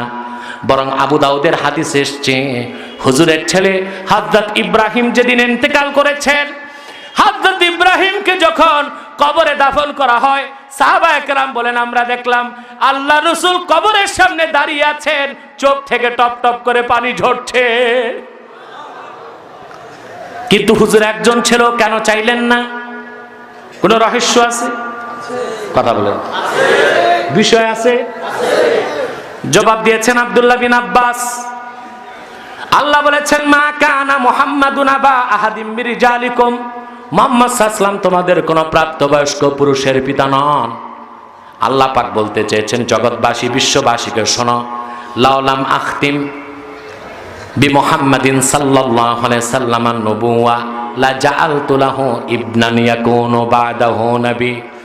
যদি আমি আমার নবী মুহাম্মদ সাল্লাল্লাহু আলাইহি ওয়াসাল্লামকে প্রেরণ করে নবুয়তের দরজা বন্ধ না করতাম, আমি আমার রসুলের একজন ছেলেকে জীবিত রাখতাম, আমার নবীর পরে যে নবী হয়ে যেত। যেহেতু আমি আদম সৃষ্টির আগে সিদ্ধান্ত নিয়েছি মুহাম্মদ আমার শেষ নবী ও রসুল, সেজন্য আমি আমার নবীর একজন ছেলেকেও জীবিত রাখলাম না। যদি নবীর পরে, আমার নবীর পরে নবী পাঠানোর সিদ্ধান্ত থাকতো, আমার নবীর একজন ছেলেকে জীবিত রাখতাম নবী বানাতে। যেহেতু আমার সিদ্ধান্ত মুহাম্মদ সাল্লাল্লাহু আলাইহি ওয়াসাল্লাম শেষ নবী, এই জন্য ওনার একজন ছেলে সন্তানকে আমি জীবিত রাখলাম না। আদম সৃষ্টির আগে আল্লাহ সিদ্ধান্ত নিয়েছেন মুহাম্মদ সাল্লাল্লাহু আলাইহি ওয়াসাল্লাম আল্লাহ শেষ নবী, বলেন সুবহানাল্লাহ। হাদিসটি বর্ণনা করেছেন বাইহাকি দালাইলুন নবুওয়াতের প্রথম খণ্ডে। ওয়া আনিল ইরবাজ ইবনে সারিয়া রাদিয়াল্লাহু তাআলা আনহু আন্নাহু قال سمعت رسول الله صلى الله عليه وسلم يقول إني عبد الله وخاتم النبيين وإن آدم لمنجدل في طينته।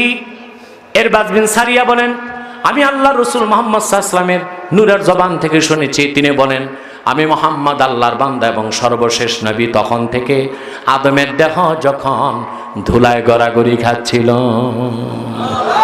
আদম নামে কারো অস্তিত্ব যখন ছিল না, তখন থেকে আমি মুহাম্মদ আল্লাহর বান্দা এবং সর্বশেষ নবী। সেজন্য বলি মুসলমান, আল্লাহর উপর ঈমান আনার অর্থ হলো আল্লাহ আছেন এবং তিনি এক, ওনার কোনো শরীক নাই। মুহাম্মদ সাল্লাল্লাহু আলাইহি ওয়াসাল্লামের উপর ঈমান আনার অর্থ হলো মুহাম্মদ সাল্লাল্লাহু আলাইহি ওয়াসাল্লাম আল্লাহর সর্বশ্রেষ্ঠ নবী ও রাসূল এবং তিনি সর্বশেষ নবী ও রাসূল। ওনার পরে কোনো নবী নাই, কোনো রাসূল নাই।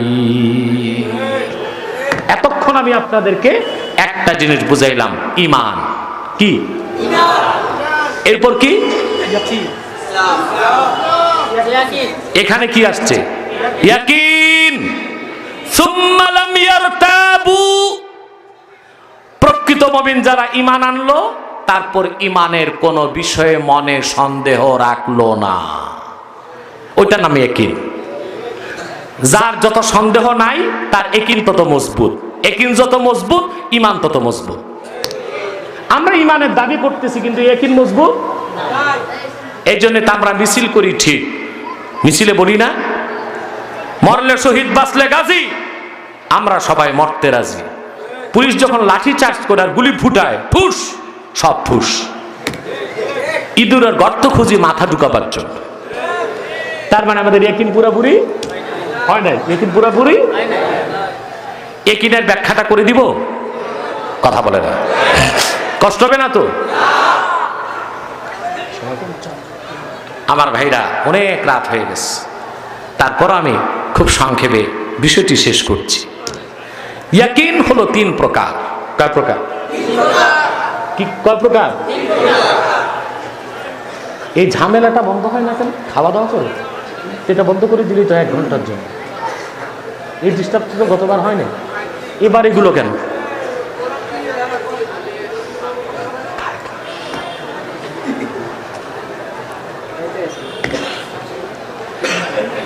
কথা শুনতেছেন? মনোযোগ আছে? ঘুমান না তো কেউ? ঈমানের পর কি? ইয়াকিন ভিন্ন কিছু না। আমি বলি, কলেমা পড়লেন মুখে, এটা ঈমান। নামাজ সোজা করলেন, এটাও ঈমান। মনে যে ঈমানের অংশ, ওইটার নামই ইয়াকিন। যার ইয়াকিন যত মজবুত, তার ঈমান তত। সুবহানাল্লাহ বলবেন না? এই ইয়াকিন তিন প্রকার। কয় প্রকার? প্রথম ইলমুল ইয়াকিন, তারপর আইনুল ইয়াকিন, তারপর হাক্কুল ইয়াকিন। অনেক দূরে আগুন জ্বলছে, ছেলে তার বাপকে বলল, বাবা ওখানে ধোঁয়া উঠতেছে। তো বাবা বলল, ওখানে আগুন আছে। কি আছে? ছেলে বলল, বাবা আগুন তো দেখা যায় না। বাবা বললেন, তুমি তো বুঝো না, ধোঁয়া আছে মানে আগুন আছে, আগুন ছাড়া ধোঁয়া হয় না। এই যে ধোঁয়া দেখে আগুন বিশ্বাস করলেন, তার নাম ইলমুল ইয়াকিন। এর নাম কি? সুবহানাল্লাহ কি বলেন? মহান আল্লাহকে আমরা দেখি না, সৃষ্টিকে দেখি। স্রষ্টা ছাড়া সৃষ্টি হইতে পারে না। এই জন্য সৃষ্টির বিশ্বাসের চেয়েও চরম সত্য স্রষ্টার বিশ্বাস। সুবহানাল্লাহ বলবেন না? এই ইয়াকিনের নাম ইলমুল ইয়াকিন। কি নাম? যারা নাস্তিক, তাদের সূত্র কি জানেন? তারা বলে, সিইং ইজ বিলিভিং। যা দেখি তাই বিশ্বাস করি, যা দেখি না তা বিশ্বাস করি। আচ্ছা ভাই, আমরা অনেক কিছু দেখি, চরম মিথ্যা। অনেক কিছু দেখি না, চরম সত্য। আপনি নতুল্লাবাদ থেকে বাসে উঠেছেন, নতুল্লাবাদ না? কথা বলেন। 100 কিলোমিটার গতিতে বাস ভাঙ্গার দিকে যাচ্ছে, ঠিক আছে? আপনি দুই পাশে তাকায় দেখলেন, ডানে বামের গাছগুলো সমান গতিতে বরিশালের দিকে দৌড়াচ্ছে। এর মানে কি? আপনি দৌড়ান ভাঙ্গা, আর গাছ দৌড়ায় বরিশাল। চোখে তো তাই দেখতেছেন, কথা বলে না। তো যা দেখলাম তা চরম মিথ্যা। এটা কি মিথ্যা না? আল্লাহ মাফ করুক, আজকে বাড়ি যে দেখছেন আপনার বউ পালায় গেছে, মনে কষ্ট পাইলেন, হার্ট অ্যাটাক করছেন, হাসপাতালে গেছে। এই যে কষ্টটা, এটা দেখা যায়? এক্স রে করে, সিটি স্ক্যান, এমআরআই দেখা যাবে? দেখেন না, কিন্তু চরম সত্য। কথা বলে না। বাংলাদেশ 4 দিন আগে কি যেন জিতছে একটা, কি ক্রিকেট বিশ্বকাপ। সারা দেশের মানুষ খুশি হয়েছে। আমরা তো খেলা টেলা বুঝি না, মানুষ খুশি হয়েছে। এই খুশিটা কই? দেখা যায় না। আমি আর্টিকেল দেখেছি, বাংলাদেশ প্রথম আইসিসি জিতেছে 1997 সালে। খেলাটা হচ্ছিল মালয়েশিয়া। ওখানে মালয়েশিয়ার বাংলাদেশি লোকজন ছিল গ্যালারিতে। বাংলাদেশ আইসিসিতে জিতছে, খুশিতে 2 বাঙালি হাসতে হাসতে মারা গেছে। আপনি হাসলেন কারণ মিথ্যা বললাম? দুইটা সত্য কথা। 2 বাঙালি হাসতে হাসতেই মারা গেছে স্টেডিয়ামে। এই যে খুশি কি জিনিস! গুলি দিয়া মানুষ মারা যায় না, আর খুশিতে মারা গেছে, এটা দেখা যায়? তাহলে যা দেখি না তা মিথ্যা হতে পারে, যা দেখি তা মিথ্যা হতে পারে। আর অনেক কিছু দেখি না, যার চেয়ে সত্য কিছু হতে পারে না। স্রষ্টাকে দেখি না, সৃষ্টি দেখি। আগুন ছাড়া যেমন ধোঁয়া হতে পারে না, স্রষ্টার কারিগরি ছাড়া তো সৃষ্টি হতে পারে না। এই যে না দেখে বিশ্বাস, এর নাম ইলমুল ইয়াকিন। তারপর আপনি যখন আমল বাড়াবেন, আপনার ইয়াকিনটা হয়ে যাবে আইনুল ইয়াকিন। সন্তান বলল, বাবা আমি আগুন দেখব। বাবা হাত ধরে তারে আগুনের কাছে নিয়ে গেল। কোথায়? এবার এতক্ষণ ধোঁয়া দেখে আগুন বিশ্বাস করছে, না দেখে এটা ইলমুল ইয়াকিন। আগুন চোখে দেখছে, এটা আইনুল ইয়াকিন। ছোট ছেলে তো বুঝে না, আগুনে হাত একটা ঢুকাই দিছে, উফ জ্বলে গেছে। এই যে আগুনের মজা পাইছে, এটা হাক্কুল ইয়াকিন। সুবহানাল্লাহ কইবেন না? আমার ভাইয়েরা, আপনি যখন ঈমান আনলেন, এই ঈমানের নাম ঈমানে লফজি, ইয়াকিনের নাম ইলমুল ইয়াকিন। আপনি যত বেশি নেক আমল করবেন, আপনার একিনটা বেড়ে হয়ে যাবে আইনুল একিন, আপনার ইমানটা হয়ে যাবে ইমানে জেহনি। যখন আপনি আল্লাহর ইবাদতে ডুবে যাবেন তখন আপনার একিন হয়ে যাবে হাক্কুল একিন, আপনার ইমান হয়ে যাবে ইমানে গাইবি। মোল্লা আলী কারি মেশকাতের শরাবের কাতে লেখেন, ফায়ুকজিফুল্লাহু ফি কলবিল আবদি নূরাম মিন আনওয়ারিল মালাকুত। আল্লাহ পাক তখন বান্দার অন্তরে নূরের জগৎ থেকে একটা নূরের টুকরা ঢেলে দেন, তখন বান্দার বাইরের চোখের সাথে অন্তর চক্ষুটাও খুলে যায়, সে আল্লাহর নূর দেখতে পায়, তখন তার একিনটা হয়ে যায় হাক্কুল একিন। বান্দার একিন যখন হাক্কুল একিন হয়ে যায় তখন তাকে কেটে টুকরা টুকরা করে দিলে কিংবা আগুনে জ্বালিয়ে ভস্ম করে দিলে সে তার জীবন দেয়, ইমান দেয় না। সুবহানাল্লাহ বলে, জীবন দেয়, ইমান দেয় না। মুসলমান, একটি তথ্য দিয়ে যে আপনাদেরকে, ১৫০০ বছর আগে আমার নূর নবী মুহাম্মদ সাল্লাল্লাহু আলাইহি ওয়াসাল্লামের কদমের কাছে যারাই গেছেন ইমান আনছেন, ইমান আনার সাথে সাথে আল্লাহ পাক প্রত্যেকের ইমানকে, ইয়াকিনকে হাক্কুল ইয়াকিন করে দিয়েছে। এই জন্য সাহাবায়ে কেরাম জীবন দিতেন, এটা পরে হইতো না।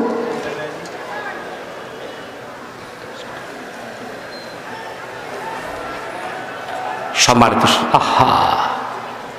সম্মানিত শুধু প্রত্যেকের ইমানকে আল্লাহ করে, রাসূলুল্লাহর প্রত্যেক সাহাবীর ইয়াকিন কি ছিল? ইলমুল ইয়াকিন, আইনুল ইয়াকিন, হাক্কুল ইয়াকিন।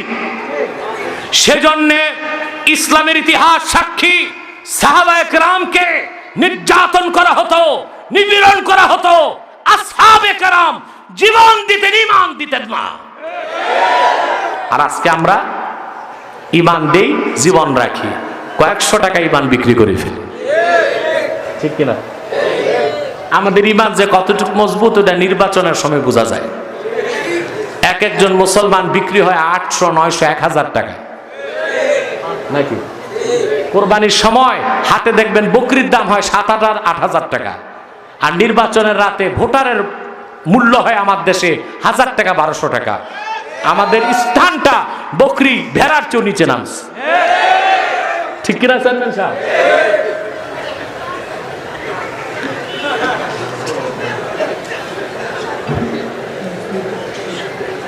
সম্মানিত সুধী, যে কথা বলছি কষ্ট হচ্ছে? সাহাবায়ে কেরামকে নির্যাতন করা হতো, জীবন দিতেন, ইমান দিতেন না। সুবহানাল্লাহ কইবেন না? আমার বন্ধুরা, হাদিস থেকে দুটো দৃষ্টান্ত দিচ্ছি। মক্কাতুল মুকাররমায় ঈমান আনার অপরাধে আমার নূর নবী মুহাম্মদ সাল্লাল্লাহু আলাইহি ওয়াসাল্লামের যে সাহাবীগণের উপর সবচেয়ে বেশি নির্যাতন কাফেরেরা করেছে, সবচেয়ে বেশি যার উপর করা হয়েছে তিনি পুরুষ নন, তিনি একজন মহিলা, তার নাম হযরত সুমাইয়া। কাবার চত্বরে ঈমান আনার কারণে আবু জেহেল পাথর বর্ষণ করে সুমাইয়াকে হত্যা করেছে।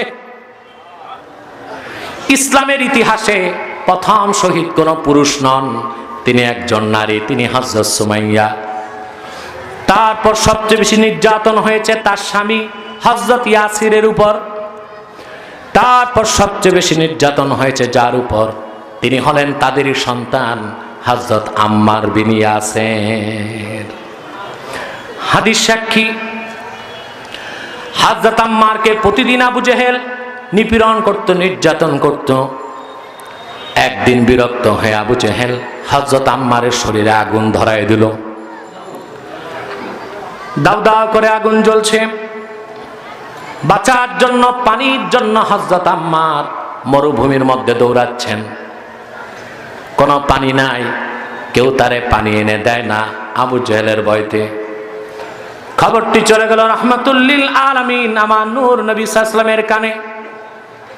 আল্লাহ রাসূল বেরিয়ে আসলেন, আগুনের সামনে দাঁড়িয়ে, হযরত আম্মারের সামনে দাঁড়িয়ে আল্লাহ রাসূল আগুনকে ধমক দিলেন, ইয়া নারু কুনি বারদাও ওয়া সালামান আলা আম্মারিন কামা কুনতি আলা ইব্রাহিম। হে আগুন, আমার আম্মারের উপর তুমি শান্তিদায়ক ঠান্ডা হয়ে যাও, যেভাবে আরেকবার আমার দাদা ইব্রাহিমের জন্য হয়েছিল। হাদিস সাক্ষী রাসূলুল্লাহর ধমকের সঙ্গে সঙ্গে হযরত আম্মারের শরীরের আগুন পানি হয়ে গেল। কিরকম ঈমান ছিল, আগুন ধরিয়ে দেবার পরও জীবন দিতে চেয়েছেন, ঈমান দেন নাই, ঠিক কিনা বলেন মুসলমান? এর নাম হলো ইয়াকিন। আমাদের ঈমান আছে, ইয়াকিন নাই, ঠিক কিনা বলেন? ঈমানের সঙ্গে ইয়াকিন লাগবে কিনা বলেন?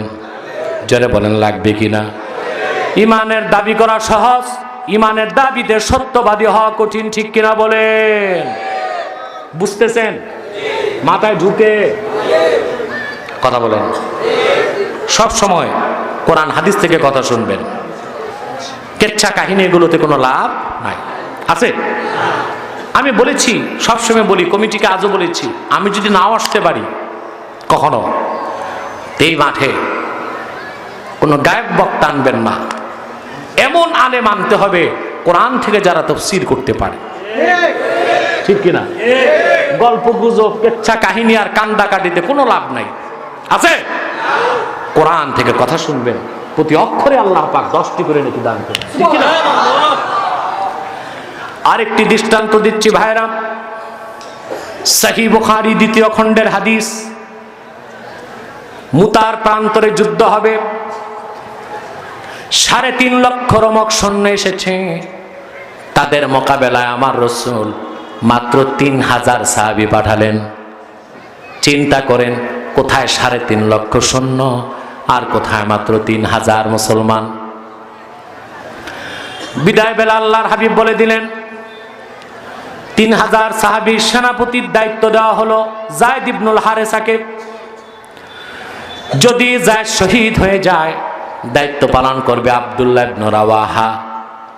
যদি সেও শহীদ হয়ে যায়, দায়িত্ব পালন করবে আমার চাচাতো ভাই জাফর বিন সাদেক। সেও যদি শহীদ হয়ে যায়, দায়িত্ব পালন করবে মুসলমানদের পরামর্শের ভিত্তিতে কোনো একজন। তাহলে রাসূলুল্লাহর হাদিস থেকে বোঝা গেল 3 জনই শহীদ হবেন। কথা বলেন। চলে গেলেন তার মুতার প্রান্তরে, যুদ্ধ শুরু হয়ে গেল। একদিক 3000 সাহাবী, আরেক দিকে 3.5 লক্ষ খ্রিস্টান সৈন্য। যুদ্ধ যখন তীব্র আকার ধারণ করলো, প্রথম সেনাপ্রধান যিনি হযরতে যায়েদ বিন হারেসা শহীদ হয়ে গেলেন। ইসলামের পতাকা ধরলেন আব্দুল্লাহ বিন রাওয়াহা, তিনিও শহীদ হয়ে গেলেন। পতাকা ধরলেন জাফর সাদেক, তিনিও শহীদ হয়ে গেলেন। পরবর্তীতে সিদ্ধান্ত হলো সেনাপ্রধান হবেন খালেদ সাইফুল্লাহ। সাহাবায়ে কেরাম জাফর সাদেকের কাছে যখন গেলেন, দেখতে পেলেন জাফর সাদেকের ডান হাত কাটা, বাম হাত কাটা, ডান পা কাটা, বাম পা কাটা, শরীরে 1টি 2টি নয় 97টি তীরের আঘাত। তখন জাফরের রূহ বের হয় নাই, দাঁত দিয়ে কামড় দিয়ে তিনি কালেমার ঝান্ডা ধরে রেখেছেন। খালেদ সাইফুল্লাহ যে পতাকাটা নিলেন, সাহাবায়ে কেরাম দেখলেন জাফর সাদেক মুস্কি হাসি হাসতেছেন, ঠোঁট নেড়ে যেন কি বলছেন। সাহাবায়ে কেরাম কান পেতে শুনলেন, জাফর সাদেক বলছেন, সাহাবীরা আমার পক্ষ থেকে সালাম খানা নূর নবীর কদমে পৌঁছায় দিও। আরেকটি খবর বলে দিও, আমি জাফর ওয়াল্লাহি লাকাদ ওয়াজাদতু রিহাল জান্নাহ, আমি এখনো মরি নাই, কিন্তু মুতার প্রান্তরে আমি জান্নাতের ঘ্রাণ পেয়ে গেছি। নারায়ে তাকবীর, নারায়ে রিসালাত, আল কোরআনের আলো, আল হাদিসের আলো। আমার ভাইরা, এই ছিল সাহাবায়ে কেরামের ইয়াকিন। সেই ইয়াকিন ছাড়া ইমানের দাবিতে সত্যবাদী হওয়া যায় না, ঠিক কিনা বলেন?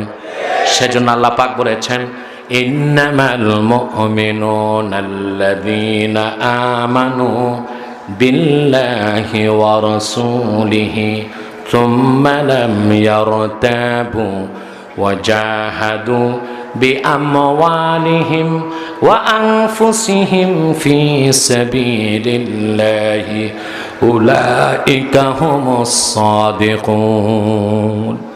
প্রকৃত মুমিন তারাই যারা ঈমান এনেছে, আল্লাহর উপর ঈমান এনেছে, মুহাম্মদ সাল্লাল্লাহু আলাইহি ওয়াসাল্লামের উপর। বিশ্বের ইতিহাস দেখুন,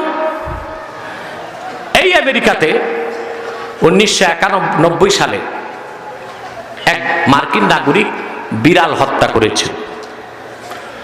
মার্কিন আদালত তাকে জরিমানা করেছিল $6,000। আবার আসছে, পিঠে চামড়া তুলে দিব আমি। বিড়াল মারছে, জরিমানা কত হয়েছে? $6,000। মারছে কি? তাদের আইন দেখছেন কত শক্ত আইন। বিড়াল মারছে, $6,000 জরিমানা।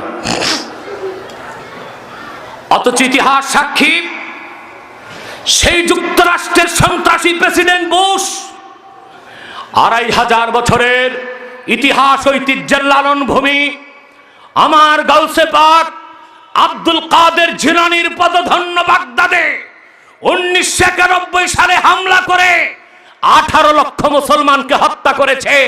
যুক্তরাষ্ট্রের আদালতে বিড়াল হত্যার বিচার হয়েছে, 18 লক্ষ মুসলমানের হত্যাকারী প্রেসিডেন্ট বুশের বিচার হয় নাই। তাতেই বোঝা যায় ওরাই সন্ত্রাসী। ওদের আইনগুলো আমাদের জন্য না, সব ওদের জন্য। ঠিক কিনা বলেন? আমরা আইএসের জিহাদকে বিশ্বাস করি না, জেএমবির জিহাদকে বিশ্বাস করি না, রাসূলুল্লাহ শেখানো জিহাদকে বিশ্বাস করি। ঠিক কিনা? একিন ছাড়া ওই জিহাদ করা সম্ভব না। একিন নাই, অবস্থা কি হবে? স্লোগান থাকবে, মরলে শহীদ, বাঁচলে গাজী, আমরা সবাই মরতে রাজি, পুলিশ করছে ঠুস, ময়দান ফুস। ঠিক কিনা? এইরকম মানুষের পক্ষে জিহাদ সম্ভব? আল্লাহ প্রথম বলছেন ইমানের কথা, তারপর একিনের কথা, তারপর কি জিহাদ। কারে ওয়াজ শোনাই বুঝে না। প্রথম ইমান, তারপর একিন, তারপর কি? ওই জিহাদের 3টা পর্যায় আছে। কয়টা? আল্লাহর হাবিব ইরশাদ করেছেন, জাহিদুল মুশরিকিনা বিআমওয়ালিকুম ওয়া আনফুসিকুম ওয়া আলসিনাতিকুম। তোমরা কাফের মুশরিকদের বিরুদ্ধে জিহাদ করো, জান দিয়ে, মাল দিয়ে, জবান দিয়ে। সুবহানাল্লাহ বলবেন। প্রথম জিহাদ হলো জবান দিয়ে, তারপর মাল দিয়ে, তারপর জান দিয়ে। বড় আফসোস, আমাদের মধ্যে 3টি জিহাদের একটাও তো নাই। আলেমরা যে জবান দিয়ে জিহাদ করবে তাও বাংলাদেশে বন্ধ হচ্ছে। ঠিক কিনা বলে? আমি যে এত প্রচন্ড রাগী, আমারও সেখানে ফুসফুস করে কমিটি, এখানে না সব জায়গায়। হুজুর একটু এমনে বইলেন, অমনে বইলেন, সব দলের লোক আছে, একটু বুঝে শুনে বাইং মাছের মতো চলেন, যেন কাদা গায়ে না লাগে। কথা বলেন। এটা বক্তাদের পক্ষে সম্ভব, দাঈ ইলাল্লাহদের পক্ষে সম্ভব না। দাঈ ইলাল্লাহ এক জিনিস, বক্তা আরেক জিনিস। আমার নামে কোনোদিন বক্তা লেখা দেখছেন? বক্তা তো পেশাদার, লেনদেন আছে, বক্তা আছে, লেনদেন নাই, বক্তা নাই। দেখেন না বক্তাদের কতগুলো নিয়ম কানুন। আপনাকে প্রথম শব্দ কিসের এখানে? সম্মানিত সুধী, প্রথম আপনার থেকে অ্যাডভান্স নিবে। কি নিবে? তারপরে বিকাশ, তারপরে যখন আপনি যাবেন দাওয়াত করতে, লিস্ট দিবে কি খায় আর কি খায় না। বলে যে আমি তো অসুস্থ মানুষ, আমি সব খাই না, পৈত্য খাই। কি খাই? পৈত্য। তো ঠিক আছে, কি কি খান লিখে দেন। আতপ চালের ভাত, সোনামুগের ডাল, টাকি মাছের ভর্তা, ইলিশ মাছ, পাবদা মাছ, দেশি মুরগির বাচ্চা, কবুতরের লোসা, বেলাই বিলের কই, আর একটু টক দই। বেশি খায় না। হয়েছে কটা? 18 পদ হয়ে গেছে। ঠিক না? তারপর ওয়াজের স্টেজে উঠার আগে বাকি টাকা, তারপর ওয়াজ করে। বক্তাদের এই কমার্শিয়াল চিন্তার কারণে বাংলাদেশের মানুষের হেদায়েত নাই। বাংলাদেশে যেই পরিমাণ মাহফিল হয় পৃথিবীর কোথাও এত মাহফিল হয় না। জরিপ করলে দেখবেন সে দেশে বেনামাজি বেশি, সুদখোর বেশি, ঘুষখোর বেশি। কথা বলেন, মানুষেরটা ঠকায় খায় এই লোকের সংখ্যা বেশি, খেতে সীমানা ধাক্কা ধাক্কি করে এইরকম ধোঁকাবাজ বেশি, মিথ্যা মামলা দিয়ে মানুষকে কষ্ট দেয় এইরকম মামলাবাজও বেশি। বাংলাদেশে যে মামলা জমছে উচ্চ আদালতে রেজিস্ট্রার বলেছে এটার যদি প্রপার প্রসিডিউর হয় তাহলে এই মামলাগুলোর রায় শেষ করতে 360 বছর সময় লাগে। কত বছর?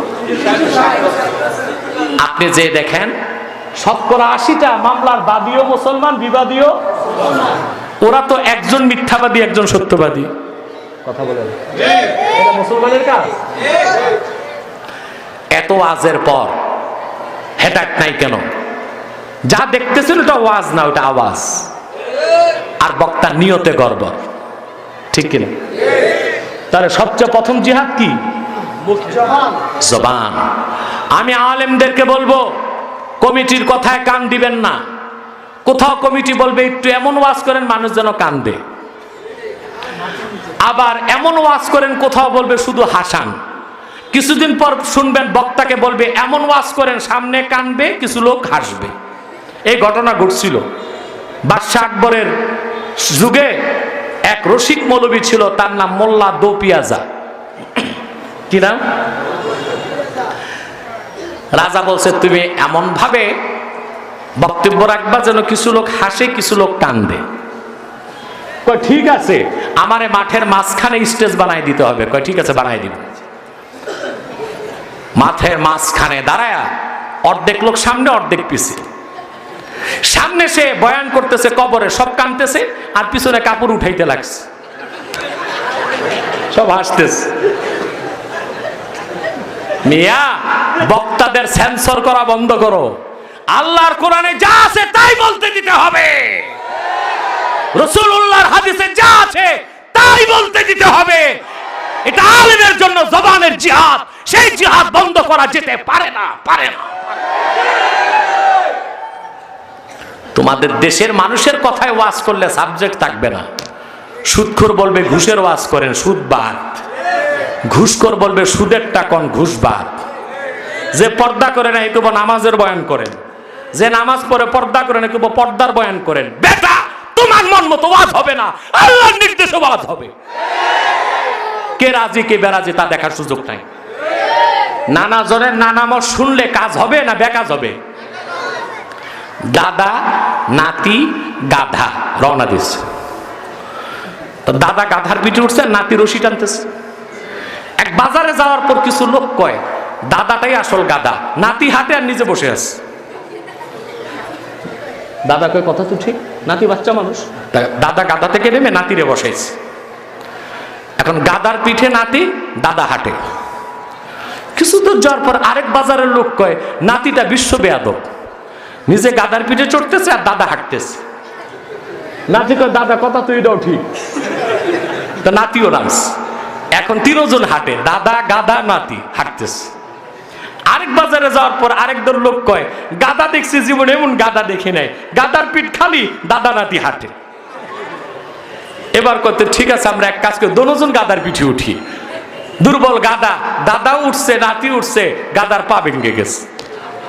এবার আর কি করবে, গাদা তো আর মরে নাই, বাড়ি তো নিতে হবে। বাঁশ দিয়া চেঙ্গি দিয়া এক কান্দে নিচে দাদা আর এক কান্দে নাতি, বুঝলেন নাই? এবার খাল পার হইতেছে, সাকুতি উঠছে, নিচে দিয়ে নৌকায় একদল লোক যায়। জীবন পর দেখছি গাদার পিঠে মানুষ, আজকে দেখি মানুষের পিছে গাদা উঠছে। দাদা দিছে ধমক, তোদের এক এক মানুষের এক এক মত, আমি কি করব? ধমকের চোটে সাকু ভাঙ্গা দাদা নাতি গাদা তিনোটা খালে গেছে। নানা জনের নানা মত শুনলে কাজ হবে? কথা বল, হবে কাজ? আলেমরা কারো কথা কানে নিবেন না, যেখানে যা দরকার তা বলে দিবেন। এটা জবানের জিহাদ। এটা কি জিহাদের কয়টা স্তর? প্রথম জিহাদ জবান, তারপর দিনের পথে প্রয়োজন হলে মাল দিবেন, মসজিদের জন্য টাকা দিবেন, মাদ্রাসার জন্য টাকা দিবেন। এটা জানে এটা মালের জিহাদ। আজকে আপনারা মাদ্রাসায় টাকা দিয়েছেন না? কথা বলে না? দিতে একটু কষ্ট লাগছে না? লাগছে তো। এই যে কষ্টর পরে টাকা দিচ্ছেন, এটি তো জিহাদ। কামাই করে টাকা দিচ্ছেন বলে তো কষ্ট লাগছে, চুরি করে দিলে কষ্ট লাগতো? বুঝলেন না কথা? 3 নাম্বারটা কি? যদি আল্লাহ দিনের জন্য জান দিতে হয়, জান দিতে হবে, ঠিক কি না? এই ঈমান, ইয়াকিন, জিহাদ, 3টা যার আছে, আল্লাহ বলেছেন উলাইকা হুমুস সাদিকুন, তারাই ঈমানের দাবিতে সত্যবাদী। বলেন সুবহান। আমরা পারবো এই 3টা কাজ? কথা বলে না? পারবো? আজকে কোরআন কারীম সূরা হুজুরাত থেকে 15 নম্বর আয়াতের যে ব্যাখ্যা করলাম, এই ব্যাখ্যাটা বাড়ি যাবে তো? কথা বলে না? আমরা সারা রাত ওয়াজ শুনি, সকালবেলা বিরিয়ানির পোটলা নিয়ে বাড়ি যাই। বউ জিজ্ঞেস করে কি কইছে হুজুরেরা? কয় কিচ্ছু মনে নাই, খালি মজা লাগছে। সারা রাতে ওয়াজ শুনে লাভ আছে না? কিছু মেসেজ দিতে হবে বাসায়, মেসেজ কিছু। আমি আশা করি সূরা হুজরাতের 15 নম্বর আয়াতের ব্যাখ্যাটা খুব সহজ করে আমি তুলে ধরলাম। ঈমান, ইয়াকিন, জিহাদ থাকবে তো ইনশাআল্লাহ। আল্লাহ যেন কবুল করেন, আল্লাহ যেন মঞ্জুর করেন, বলুন আল্লাহুম্মা আমিন। প্রথম প্রশ্ন, আল্লাহ রসুল হযরত মুহাম্মদ সাল্লাল্লাহু আলাইহি ওয়াসাল্লাম সহ ওনার সাহাবীগণ রাজনীতি করেছেন, আপনারা রাজনীতি করেন না কেন? একটা প্রশ্ন বিতর্কিত, এটার উত্তর আমি দিব না। দ্বিতীয় প্রশ্নটার উত্তর দিচ্ছি, ইমাম মাহদী পৃথিবীতে আগমন করেছেন কিনা। অনেক মৌলবী তারিখ ঘোষণা করছে 2026-এ মাহদী আসতেছে। মনে হয় ইমাম মাহদীর সাথে তাদের SMS-এ কথা হয়েছে। এই কিছু মৌলবী পাগল ছাগল বের হয়েছে। এখন তো মৌলবীদের কথার কোনো ব্যালেন্স নাই। শুনছি কিছু মৌলবী নাকি রকেটে চাঁদেও যাচ্ছে। আল্লাহ ভালো জানে কোত্থেকে এইসব গাঁজা ঘুরি কথা তারা বলে। অনেক লোকেরা বলে যে পৌষ মাস, চৈত্র মাস, ভাদ্র মাস, এরকম কোন মাসের প্রথম দিন যেখানে যে থাকবে শেষ তারিখও সেখানেই থাকতে হবে না। এক ভাই প্রশ্ন করেছেন তাসাউফ শিক্ষা কি, এর আরো নাম আছে কিনা? 2 রাকাত নামাজ আদায় করতে সময় নেই 3-4 মিনিট, এক রাতে 500 রাকাত নফল নামাজ আদায় করা কিভাবে সম্ভব? এক ভাই প্রশ্ন করেছেন আমাদের নবী হযরত মুহাম্মদ সাল্লাল্লাহু আলাইহি ওয়াসাল্লাম কিসের তৈরি, মাটির না নূরের তৈরি? আল্লাহ রসুল হযরত মুহাম্মদ সাল্লাল্লাহু আলাইহি ওয়াসাল্লাম সহ ওনার সাহাবীগণ রাজনীতি করেছেন, আপনারা রাজনীতি করেন না কেন? প্রশ্ন করছি। এটার জবাব হলো, ভাই আল্লাহ রসুল মুহাম্মদ সাল্লাল্লাহু আলাইহি ওয়াসাল্লাম যে রাজনীতি শিক্ষা দিয়েছেন সেই রাজনীতি কি দেশে আছে? তো করবো কেমন? আচ্ছা বলেন তো ভাই, যখন ওযুর পানি থাকে না তখন নামাজ পড়তে কি দিয়ে? তায়াম্মুম করে। আমরা এখন তায়াম্মুমে চলতেছি। যখন আল্লাহ রসুলের শিখানো খেলাফতের রাজনীতি চালু হবে আমরা যোগ দিব। বুঝেন নাই? আল্লাহ রসুল সাল্লাল্লাহু আলাইহি ওয়াসাল্লাম যে রাজনীতি শিখিয়েছেন সাহাবা একরামকে, ওটার নাম খেলাফত। ওটা গণতন্ত্র না, রাজতন্ত্র না, সমাজতন্ত্র না, ধর্মনিরপেক্ষতাবাদ নয়, সেটা খেলাফত। ওটা ইলেকশন নয়, ওটা সিলেকশন। তা আপনারা যে রাজনীতি করেন এটা তো ইলেকশন। ইলেকশনের মানে হইল যেখানে চোর বেশি তারা চোরকে প্রতিনিধি বানাবে, সুদখোররা সুদখোরকে প্রতিনিধি বানাবে, ঘুষখোররা ঘুষখোরকে প্রতিনিধি বানাবে। মানে সব মানুষ সমান অধিকার। ইসলাম বলে না, সিলেকশন। ভালো মানুষেরা একজন ভালো মানুষকে নেতা বানাবে। আমরা সিলেকশনও পাই না, রাজনীতিও করি না, ঠিক না? 2, রাসূলুল্লাহ সাল্লাল্লাহু আলাইহি ওয়াসাল্লাম শিক্ষা দিয়েছেন খেলাফত। সেই খেলাফত যখন পাবো তখন আমরা শুরু করব। কথা বলেন। নামাজ পড়বেন, ওযু করতে হবে না? কথা বলেন। ওযু যে করবেন ভাই, পানি লাগবে নি? ডাব কেটে একটা ওযু করছেন, হবে? ডাবের পানি তাহের। ডাবের পানি কি? মুথির না, এটা কি? তাহের মানে পবিত্র। পবিত্র দিয়া ওযু চলে না, পবিত্রতা কারি হইতে হবে। মুথির একটা, তাহের আরেকটা কি? গেছেন খেতে, ওযুর পানি নেই, ওযু করবেন, নামাজ পড়তে হবে। নামাজ পড়া কি? আমার দিকে তাকাও। নামাজ পড়া কি? এখন ওযুর পানি নাই, আর আপনি বড় নামাজি, একজন মস্ত বড় নামাজি, দেখলেন গাবি পেশাব করতেছে, দ্রুত গাবির পেশাব দিয়ে উজু করে নামাজে দাঁড়ায় গেছে, নামাজটা কেমন হবে? কথা বলেন। রাজনীতি করা ফরজ না, দিন কায়েম করা ফরজ। যদি পিরালির মাধ্যমে কায়েম করা যায় ওইটা ফরজ, যদি সমাজ বিপ্লবের মাধ্যমে ইসলামী হুকুমত কায়েম করা যায় ওইটা ফরজ, যদি বিপ্লবের মাধ্যমে করা যায় সেইটা ফরজ। রাজনীতি ফরজ, ফরজে আইন না, ফরজে কেফায়া। একদল লোক ইসলামী রাজনীতি নিয়ে ব্যস্ত থাকবে, তাও হতে হবে রাসূলুল্লাহ শিখানো পদ্ধতিতে, আব্রাহাম লিঙ্কনের গণতন্ত্র দিয়া নয়। গণতন্ত্র চর্চা করে ইসলামী রাজনীতি হয় না, যেভাবে গাভীর পেশাব দিয়ে ওযু করে নামাজ হয় না। যখন আপনি দেখবেন গাভীর পেশাব, ওটা দিয়ে ওযু করা যাবে না, আপনাকে তখন নামাজ পড়তে হবে তায়াম্মুম করে। আমরা এখন তায়াম্মুমে আছি। আল্লাহ রাসূল সাল্লাল্লাহু আলাইহি ওয়াসাল্লাম যে রাজনীতি শিখিয়েছেন সেটা খেলাফত আলা মিনহাজিন নবুওয়া। যেই খেলাফত কায়েম করতে যে ইমাম হোসেন ওনার বুকে রক্ত ঢেলে দিয়েছিলেন। ইয়াজিদ বলেছিল মুলুকিয়াত রাজতন্ত্র, হোসেন বলেছেন না, রাজতন্ত্র চলবে না, আমার নানা মুহাম্মদ সাল্লাল্লাহু আলাইহি ওয়াসাল্লামের শিখানো খেলাফতের ভিত্তিতে মুসলমানদের রাষ্ট্র চলবে। এই দ্বন্দ্বের অবসান ঘটেছে ইমাম হোসেনের রক্তের বিনিময়ে। ঠিক কিনা? ইয়াজিদ কি বলছিল? মুলুকিয়াত, আমার বাবা মুয়াবিয়া খলিফা, আমিও খলিফা। ইমাম হোসেন বলছেন না, মুলুকিয়াত বা রাজতন্ত্র দিয়ে মুসলমানের দেশ চলবে না, আমার নানা মুহাম্মদ সাল্লাল্লাহু আলাইহি ওয়াসাল্লামের শিখানো খেলাফতের ভিত্তিতে মুসলমানের দেশ চলবে। এটাই ছিল ইমাম হোসেনের ঘোষণা। ঠিক কিনা বলে? তার সমাপ্তি ঘটল কারবালার জিহাদের মাধ্যমে। তো আমরা কি করছি এখন? আমরা মানুষকে খেলাফত শিখাচ্ছি। কি শিখাচ্ছি? সবাই রাজনীতি করবে না, কেউ রাজনীতি করবে, কেউ রাজনীতি শিখাবে। জনপুরীরা ইমান আকিদা ঠিক করে রাজনীতি শিখাচ্ছে, তোমরা ইমান একিন ঠিক করে রাজনীতি করবা। একটা প্রশ্ন বিতর্কিত, এটার উত্তর আমি দিব না, কারণ জনপুরীদের দরবার সকল লোকের দরবার। কি বলেন আপনারা? এই দরবারে সকল পীরের মুরিদরা আসে। এই জন্য কারো মনে কষ্ট লাগুক, ব্যক্তিগত অ্যাটাক, এটা আমি পছন্দ করি না। এটার উত্তর আমি দিব না, ব্যক্তিগতভাবে জানবেন। দ্বিতীয় প্রশ্নটার উত্তর দিচ্ছি, ইমাম মাহদী পৃথিবীতে আগমন করেছেন কিনা এটা আমরা বলতে পারবো না। তিনি আগমন করবেন এটা বাস্তব, কবে করবেন এটা আমাদের জানা নাই। অনেক মৌলবী তারিখ ঘোষণা করছে 2026-এ মাহদী আসতেছে। মনে হয় ইমাম মাহদীর সাথে তাদের SMS-এ কথা হয়েছে। এই কিছু মৌলবী পাগল ছাগল বের হয়েছে। এখন তো মৌলবীদের কথার কোনো ব্যালেন্স নাই। শুনছি কিছু মৌলবী নাকি রকেটে চাঁদেও যাচ্ছে। আল্লাহ ভালো জানে কোত্থেকে এইসব গাঁজা ঘুরি কথা তারা বলে। মাহদীর প্রকাশ ঘটবে কোনো সন্দেহ নাই। কখন? সারা পৃথিবী যখন মুসলমানের হাত ছাড়া হবে, দজ্জাল বের হওয়ার আগ মুহূর্তে ইমাম মাহদীর প্রকাশ ঘটবে আল্লাহর ঘর কাবায়। বুঝলেন?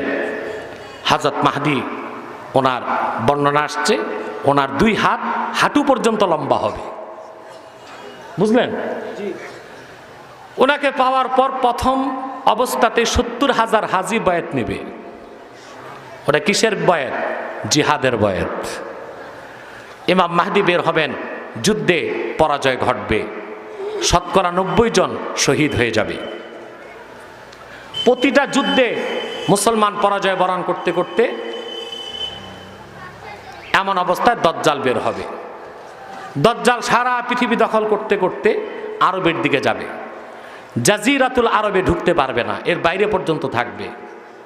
ইমাম মাহদী মুসলমানদেরকে নিয়ে আশ্রয় নেবেন দামেস্কের জামে মসজিদে। কোথায়? আসর নামাজের আজান হয়ে যাবে। আসর নামাজের একামতের আগে ইমাম মাহদী খবর পাবেন ঈসা রুহুল্লাহ নেমে গেছেন। দামেস্কের জামে মসজিদের পূর্ব পাশের মিনারা দিয়ে তিনি আস্তে আস্তে নামবেন। ইমাম মাহদী মুসল্লিদেরকে বলবেন যে আজানও হয়ে গেছে, একামত হয়ে গেছে, জামাত রাখো, আমার ভাই ঈসা আসলে একসাথে নামাজ পড়ব। কথাগুলো শারহু ফিকহিল আকবর, দারুন নাফায়েস লেবানন, বৈরুতের ছাপ, 229 পৃষ্ঠায় আছে। বুঝলেন? ঈসা রুহুল্লাহ যখন দামেস্কের জামে মসজিদে ঢুকবেন তো শারহ ফিকহিল আকবর এসেছে, ফায়ুশিরুল মাহদি ইলা ঈসা ইবনে মারইয়ামা বিত্তাকাদ্দুম। হযরত ইমাম মাহদি হযরত ঈসাকে ইশারা করবেন, আপনি নামাজ পড়ান। ঈসা রুহুল্লাহ বলবে, না আমি নামাজ পড়াবো না, আপনি নামাজ পড়াবেন, আমি মুসল্লি হব। সুবহানাল্লাহ। কেন ঈসা রুহুল্লাহ নামাজ পড়াবেন না? তার জবাব এসেছে শারহু ফিকহিল আকবর, দারুন নাফায়েস লেবাননের ছাপ 229 পৃষ্ঠায়, ফায়াক্তাদি বিহি লিয়াজহারা মুতাবিআতা নাবিয়িনা মুহাম্মদ সাল্লাল্লাহু আলাইহি সাল্লাম। ঈসা রুহুল্লাহ নামাজ পড়াবেন না পড়বেন এই কথার প্রমাণ দিতে মুসলমানেরা আমি ঈসা নবী হিসেবে আসি নাই, মুহাম্মদ সাল্লাল্লাহু আলাইহি ওয়াসাল্লামের উম্মত হিসেবে এসেছি। সুবহানাল্লাহ। তারপর হযরত ঈসা সবাইকে নিয়ে দামেস্কের জামে মসজিদ থেকে বের হবেন। দজ্জালকে হত্যা করতে হবে না, ঈসা রুহুল্লাহর চোখের দৃষ্টিতেই দজ্জাল লবণের মতো গলে যাবে। সারা দুনিয়ায় ইসলামী হুকুমত কায়েম হবে। 7 বছর পর হযরত ঈসা ইন্তেকাল করবেন, মদিনা মুনাওয়ারা জান্নাতুল বাকিতে তাকে দাফন করা হবে। এরপর ইমাম মাহদি বেঁচে থাকবেন, আরো 14 বছর পৃথিবীতে সারা দুনিয়া কোরআনের আইন মেনে নিবে। ইমাম মাহদির ইন্তেকালের পর আবার পৃথিবীতে শিরক কুফর বাড়তে থাকবে, মানুষ কাফের মুশরিক হতে থাকবে। কিয়ামতের পূর্বক্ষণে উত্তর দিক থেকে বাতাস আসবে, বগলে লাগার সাথে সাথে সকল মুমিন একদিনে মারা যাবে। সারা পৃথিবীতে তখন আর কাফের ছাড়া কিছু থাকবে না, পশ্চিম দিকে সূর্য উঠবে। তার 160 বছর পর কিয়ামত হবে। আমি পুরা নকশাটা কম সময়ে বলে দিলাম, কথা বুঝতে পারছেন? অনেক লোকেরা বলে যে পৌষ মাস, চৈত্র মাস, ভাদ্র মাস, এরকম কোনো মাসের প্রথম দিন যেখানে যে থাকবে শেষ তারিখও সেখানেই থাকতে হবে। না, এগুলো কুসংস্কার, বেদাত, এগুলো বিশ্বাস করবেন না।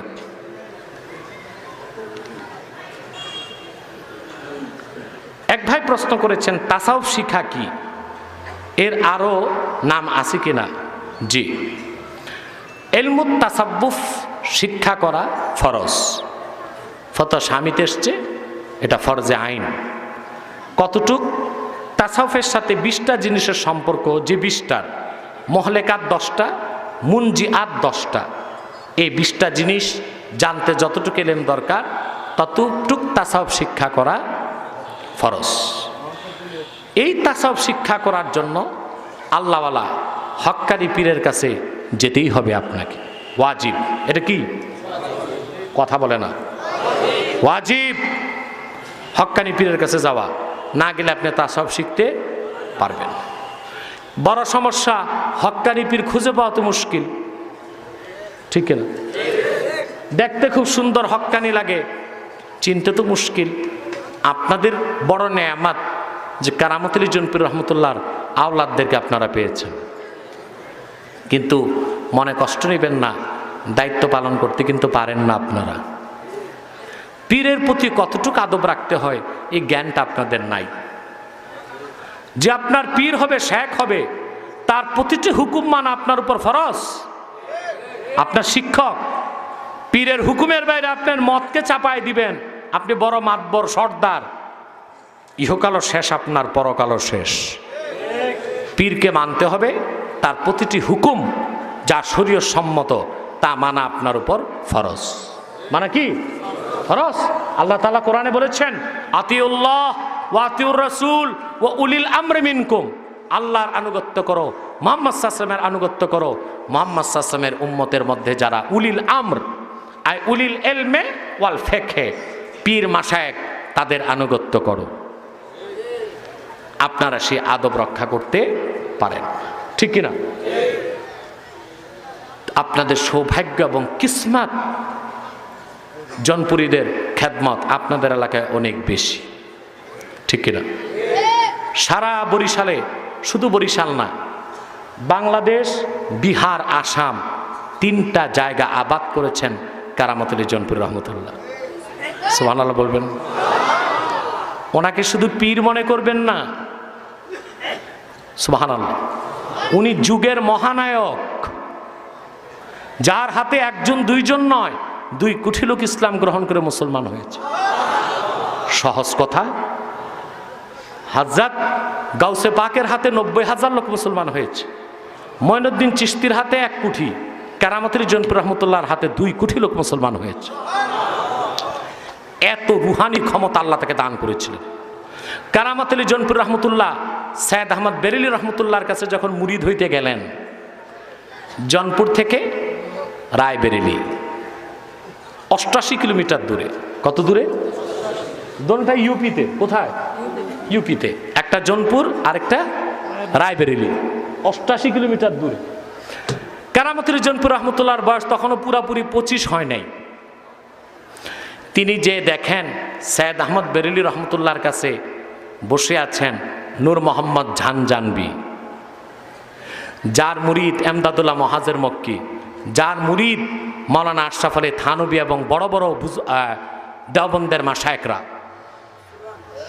দেখেন বসে আছে নূর মোহাম্মদ নেজামপুরি, ওনার মুরিদ সুফি ফতে আলী ওয়েসি বর্ধমানী, ওনার মুরিদ ফুরফুরার আবু বকর সিদ্দিক ফুরফুরাবি, যার মুরিদ শর্ষিনার মাওলানা নেসার উদ্দিন।